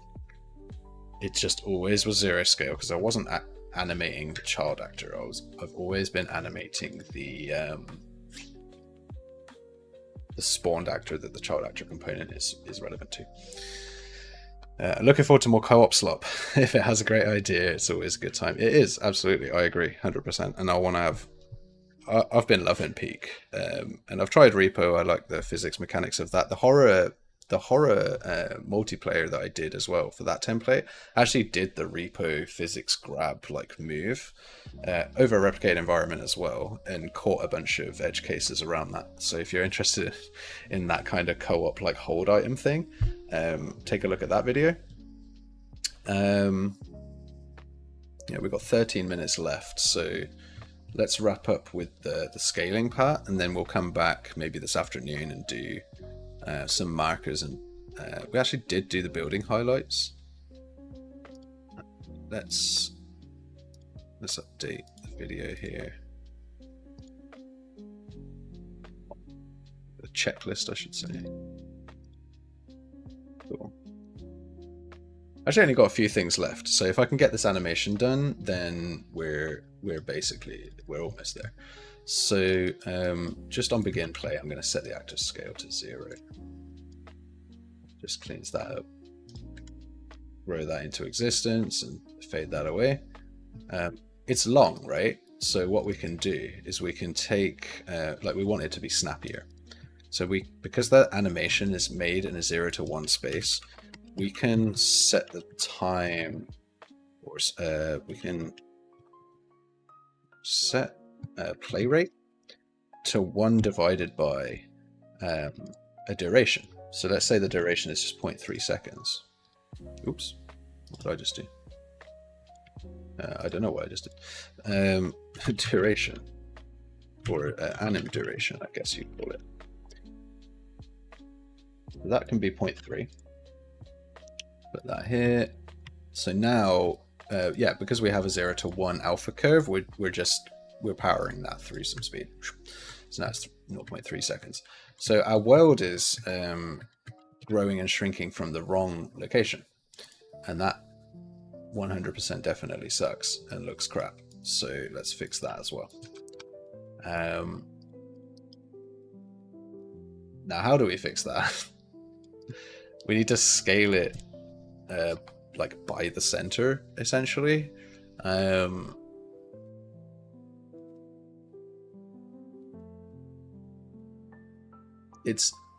It's not attached to our world root. So what we could do is we could get the world PCG. Get PCG world. We could attach to actor. We would just attach it to ourself, and we would keep world on everything. So whatever scale it was, we'll just keep, and then we'll detach it again after. And again, we'll keep world scale, I think. So we'll switch here. If we were playing backwards and we got to the end, we will detach the world. I don't think it's going to matter that it's attached, actually. I think it could just always be attached. Let's find out what happens. Init the PCG world. We've actually already attached its root component, which is why it's scaling in the first place. But when we scale, it's scaling off. It's scaling off into the distance, as opposed to scaling like with my actor. It's just itself scaling. So maybe the update PCG here. Yeah, we've got. It's kind of awkward. We're setting the world location at the world root. Sure, that's fine. Player position, map location, everything is fine there.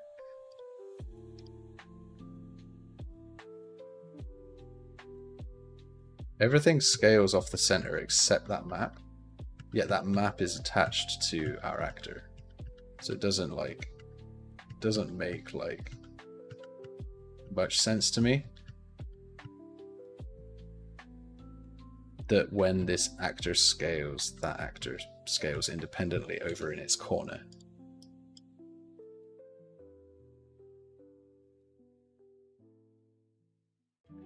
I guess maybe it's because the component is shrinking as virtue of being attached to me, but its actor is still at 1 scale. Would that make sense? Maybe I also need to set the actor scale of the PCG world. Maybe. See what happens.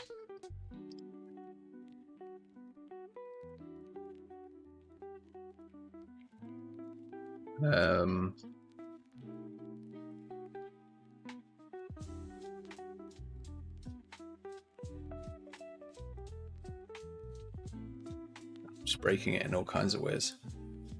Let's get rid of the stuff that we're not using.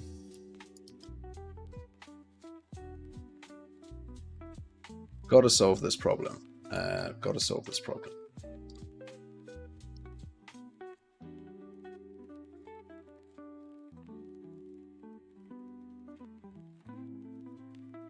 Get root component, detach.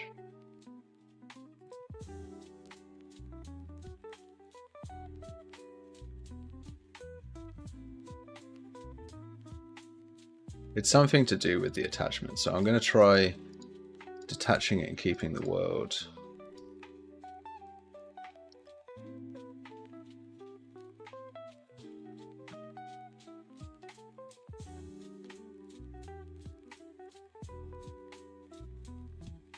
and then reattaching it.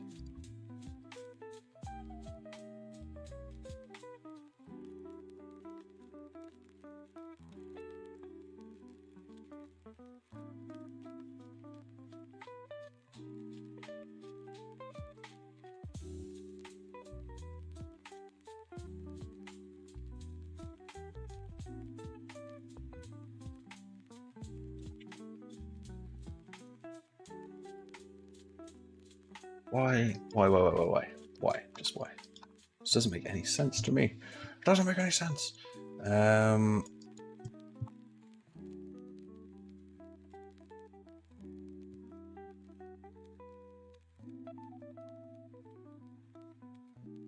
Gale, snap. Yeah, sweet.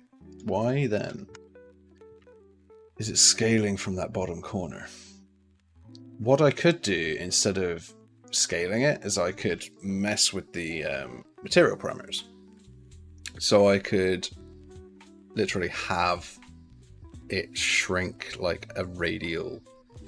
So let's create a radius in our parameter collection. And we'll just call this map anim radius. Save that. And then we just need to go into all our materials. Like open every single material that we have. Short. And then we just get a collection param from our game, which is our map radius. And then we essentially use that to power. We'll do it on something really obvious like the Holomap grid first. It's a depth mask. This is a circle mask. Let's go take a look at the circle mask. So we've got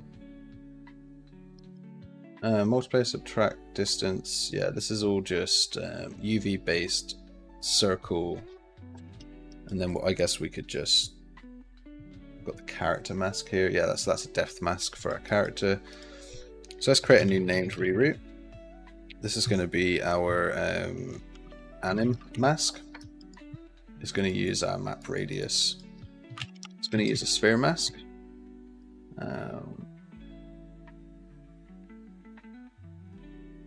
So I think we can do world position.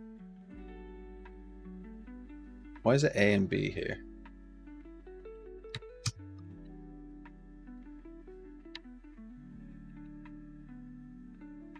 Sphere mask. I can't remember how to use this one. Let's have a quick look. I might come back and do that Niagara line at some point. Sphere mask UV5 for a location, right? Absolute world position, camera position, and then object radius. What's that going to do? It's the distance between those two, is it not?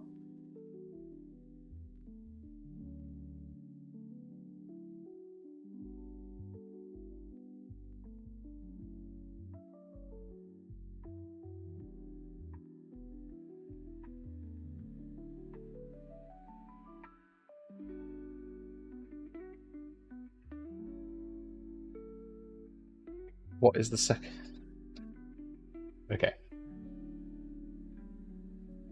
What's the second parameter? If anyone knows what the second parameter is in this sphere mask, let me know, because I've forgotten. It just says A, B, and then radius. I'm like, no, I just want... I would expect, like, this is the location, this is the size of the sphere, and this is the hardness of that sphere. And so from that, we'll get a mask.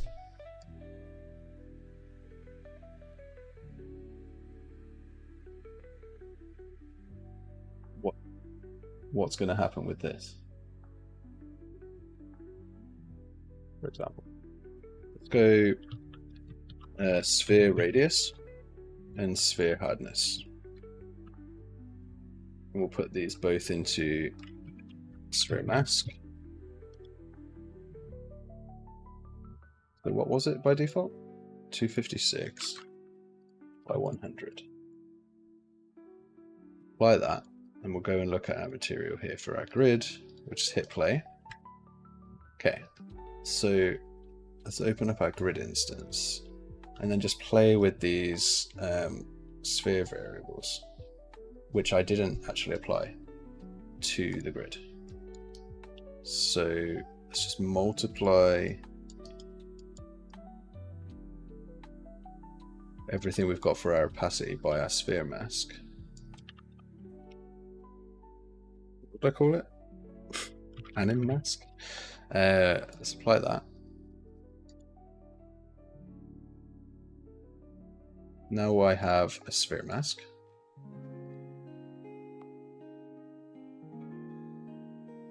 I can lower, does nothing.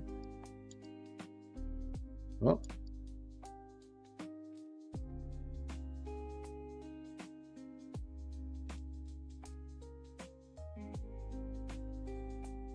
Okay.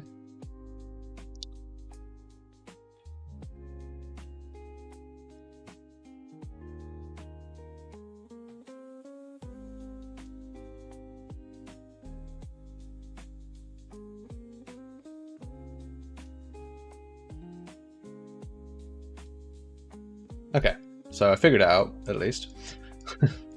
Hardness, I'm going to say, is lower.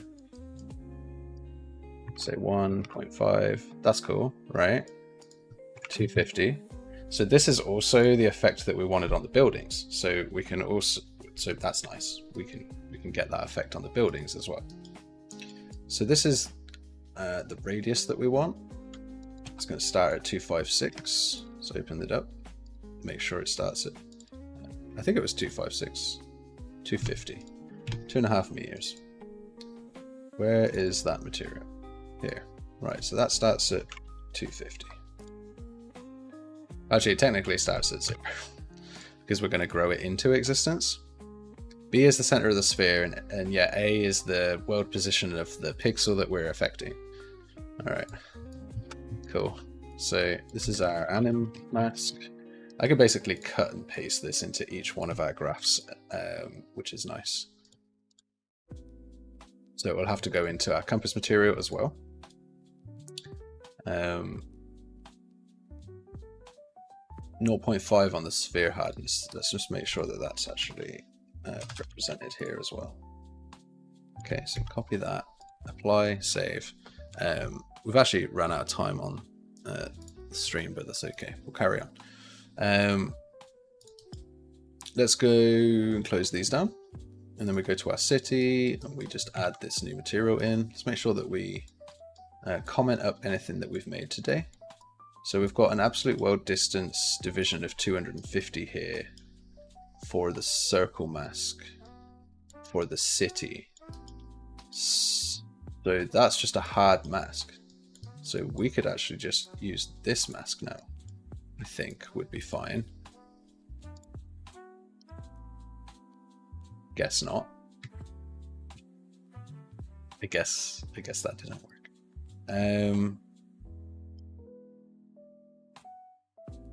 We're getting the distance of the absolute world position to the player position in this case.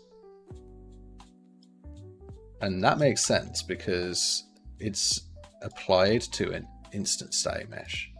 So we don't want to do it to the object's location.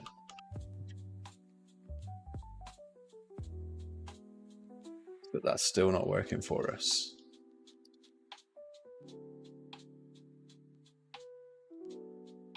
What's that circle mask doing here? It's just multiplying the opacity of everything. This is 0 technically. I should remember that is 0 currently. So let's just do 250. Okay, cool. And then we get a nice fade in of our buildings instead, which is really neat. One thing I wanted to do with these buildings is actually have them have this radius actually multiplied by 2, because I want it to bleed over the edge. I saw that in one of the reference shots, and it does just look quite cool. It's like it's actually further than your circle, but it should fall off quite dramatically afterwards, I suppose. It would be quite nice if it fell off a little bit more. Let's just play with it quickly. So let's just go with like 1.2. Just that little bit of bleed kind of feels nice. So we'll go with that. Then we've got to apply this. I think using our player position is probably better for the core copy paste job that we're doing, rather than using the objects position.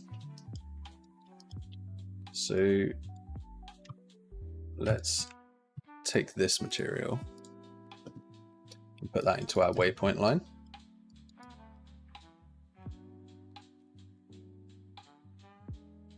Our waypoint line is looking good there. It changes as we move.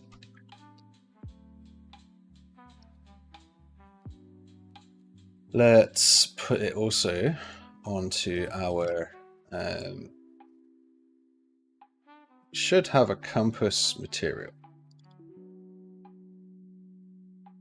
The UI material for our compass, which it doesn't look like we did. So, no, we have M-widget compass, so I do have that. I just need to find it. Oh, it's in here. Okay, cool. So we add this, then we get our anim mask. We just multiply whatever we have as an opacity by that. Plug that in. So that's all looking pretty good. Now we animate the material parameter collection. A tow truck operator is loading and securing a vehicle. In 300 meters, a traffic control. Got to the end of the no advert video, and then an advert immediately played. It's like YouTube was gasping for air. It was like, I need to play an advert. I literally specifically picked like no ads, and then it got to the end and YouTube took over. YouTube's just like, you must have an advert. Yeah, I can't use ad blocker anymore because it messes with YouTube uploads. Actually just can't use YouTube with ad blocker. So it's fair and it's against the license terms. So I'm like, yeah, no ad blocker. I never used an ad blocker before, so I'm glad it doesn't work. Just legally distinct. Checking my back there. Okay, so we have a holomap, and we change the size. We have this animation, and then instead of doing what we were doing before, we're going to set a float parameter in our game. It's going to be that map anim radius, and it's just this multiplied by 250. So when it's 1, it's 250, and when it's not, it's turned off. Otherwise, everything else is 1 time scale.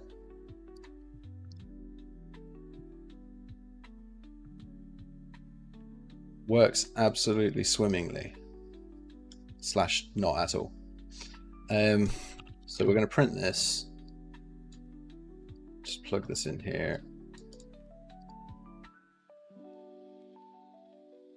250, 0. 250, 0. I think I know what's happening. On begin play, I think I set the actor scape to 0. So that's cool. So we come in here, set this to 0. Get rid of our prints because we don't need those now. Cool. So we're looking around. We press this. We get our map. I'll add the sound effects for you.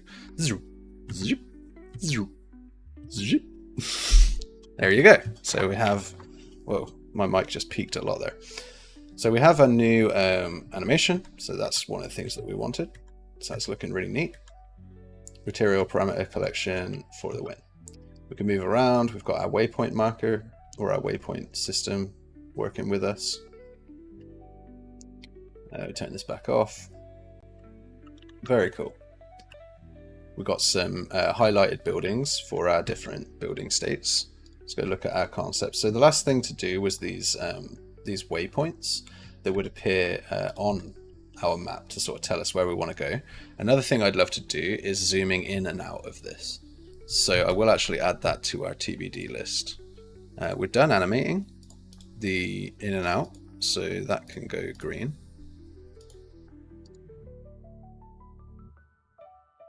We did fade the buildings at the edge, so that was pretty cool. I want to add a zoom feature to this.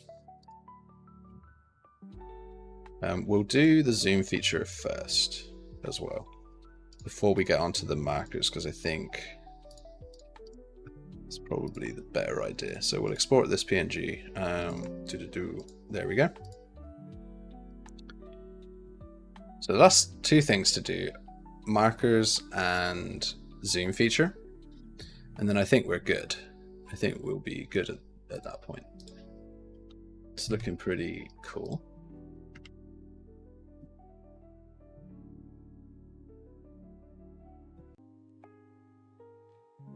So here it's just like go over there and then jump down to the ground.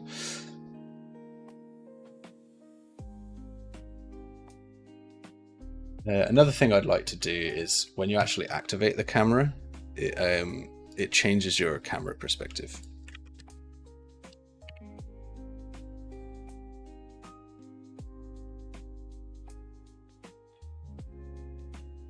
So I'm going to add that to our little list as well. File, export, back to our checklist here. Okay. So yeah, change cam on toggle. I could actually do that right now. I can show you a quick way of doing that. So we've got this follow cam. Hey, soup, potato soup. It's a good flavor of soup. Put bacon in that. It's like one of my favorite. It's like one of my favorite British dishes. Potato schlop with bacon. Okay, so I want to show you a quick way to do the camera. We've got a camera boom right now that when we turn it, it moves our camera around this scene, and that's all good. I guess all we would need to really do is set the spring arm set length, the target arm length, just to give it something. So target arm length is 400. Let's just lerp this. We'll steal the timeline that we made here. Hopefully. Yeah, cool. So we'll set the target arm length through an alpha. And if we're 1, will be 400 and 400, and otherwise will be like 750. You can do this with gameplay cameras now, but I have an issue in my plugin that I had to report as an issue to Epic. So in 5.6 I can't seem to change the rigs, which is a bit of a shame. So here what we'll do is, if we're shown, we'll play, and if we're not, we'll reverse it back to 400. So let's just see if that actually works. Well, I did it really fast. Guess I did it the wrong way around.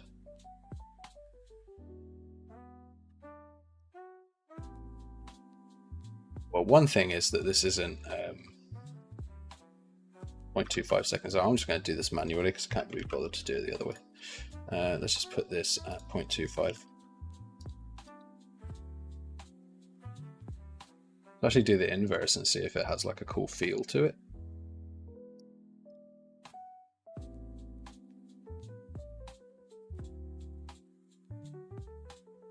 It's a little bit far, I would say. I just wanted to give it some feel. That's all I want it to do. And also, yeah, we're playing this timeline. Our camera boom, if we got this boom affected anywhere else. Yeah, there's something weird going on where if I play this timeline, I guess we start at 400. And then we end at 600. I should have started at 400 and ended at, yeah, that should have been exactly what happened. What?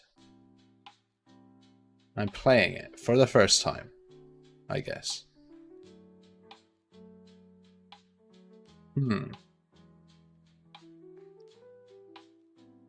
Maybe I need to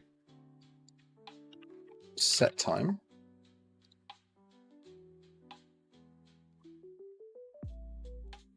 How long did I make this? 0.25. This might just fix this issue that I'm having where it's like, I'm just going to set the start time of that animation to the end. There we go. So that's cool. Got a little zoom.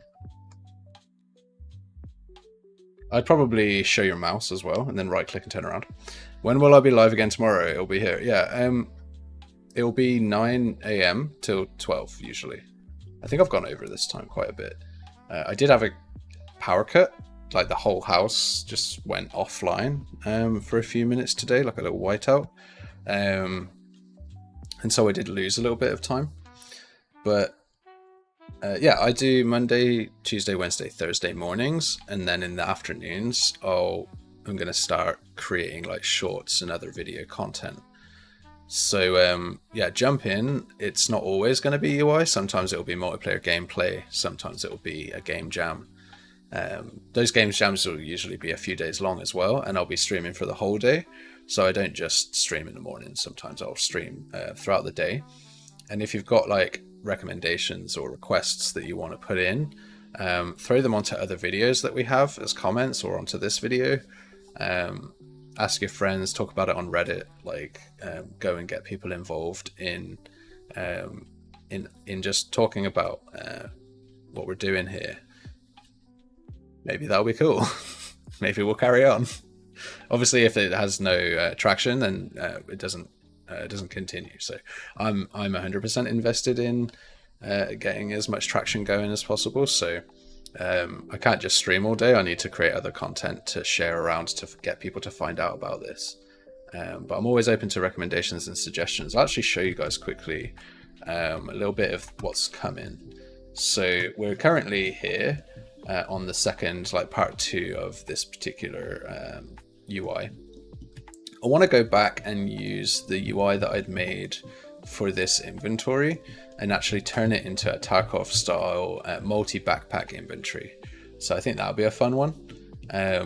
Peak, I really enjoyed that game, and the status bar has a really interesting design and just functionality to it that I want to reproduce. A Slay the Spire map is another one that I have planned. So I've been doing some preliminary research on that, and this is kind of the generator that I got going that we're going to reproduce in Blueprint. So you get that kind of multi-path, and then we'll add, different types of nodes to that path. So that's one of them. I did this Destiny UI on an old channel that I had, and I'd like to just redo that one again. That one was quite cool. I'd probably do this with MVVM as well. So model view model. There's some cool in-world 3D UI that Dead Space does that would be a cool one. So I had that slotted. I'm a massive fan of Metal Gear Solid. So yeah, there's just like Metal Gear Solid stuff all across my room here. There's actually a Metal Gear Solid board game right here. This is one of the Metal Gear Solid board games that I still haven't actually played, but it is really cool. So we got this cool codex thing that we might do, or base it off of the more modern Metal Gear Solid 5 stuff. And then the Soliton radar from Metal Gear Solid as well. That'd be a fun tech piece to do. So like a real-time mini map that actually draws the outlines of your world, and is all just sort of like tech art UI stuff. And then yeah, loads of other things cooking. We've got some stuff down here like doing different types of mover plugin stuff once that becomes a bit more stable. So like different types of movement mechanics, gliding, climbing, rappelling, stuff like that. Which I just think is like fun side episodes to do. But yeah, keep your eye out. I'll be you do the Division 3D style. Can you do the Division 3D style UI like this? Is this what you're talking about, Crazy? Or like this sort of thing? Oh, I see. Sorry, I know what you're talking about. You're talking about this for the Division, right? Yeah, the Division has a similar 3D UI. Yes, it's called. I believe it's just called Meta Space. Let me go check. So it's this one, right? Yeah, Meta Space UI. So the smartphone in Watch Dogs it's both in the world and in the narrative. Although we might be more like a spatial technically, because it's not real. No, in the Division, I think he's holding a phone. Yeah, I think Watch Dogs and Division share that kind of meta space design, yeah. For the weapon, 3D weapon UI. You want to see some 3D weapon UI? Let me take a look here. Division weapon UI. I'm guessing when you're aiming down the gun, there's like something that pops out the side of the gun. Oh, this is neat. Yoink. I like the look of that. Just going to save that to my future references. I want to make that. Yeah, this is real nice. There's a lot of data management. It'll be fun to talk about. This one here, right? Yeah. So again, it's in this case, I guess, spatial. Is it part of the game's narrative? Technically, yeah. Maybe it is metaspace. It's definitely not diegetic. What it is, I don't know. I always get confused around the terms. So I'm trying to figure it all out. People around me at work know a little bit more about this, but you're talking about this, that like as you move around obstacles, it like snaps to different surfaces and stuff. It's very cool, and it is pretty popular in a couple of other games as well. So yeah, I'll leave that one on the list of to-dos, because I do like that one, especially the way it snaps around surfaces. Like it's always like aligning itself to the world. Yeah, I've got loads of references of other things that I've been looking at, like going back to like classic diegetic UIs, I guess, or in-world UIs. These like Resident Evil style inventories have been quite popular for a while. This is something you just don't... I don't even know how I would technically do this one. This one is really experimental, I suppose. There's probably some UV math stuff. I don't know. But it's essentially a radial wheel that as you turn it, it also turns counter to you if there's a lot of options. And so you end up with this like spiral that you can play with. This is Beyond Good and Evil. And this one I think is like Prey or something. I actually don't remember. It's in the alt text here. Yeah, it's Prey. Yeah, and then we've got like Assassin's Creed just had some great stuff that it did. This is Control, so just a basic map. Like I think people should probably enjoy a bit of mapping, like traditional mapping. And so we've got another 3D map here. This one's got the topographical lines on it as well, which are something that we can or have done already in our current example map that we've got almost topographical lines. Topography? Yeah, anyway. I loved the first season, or the first half of the first season of Sword Art Online.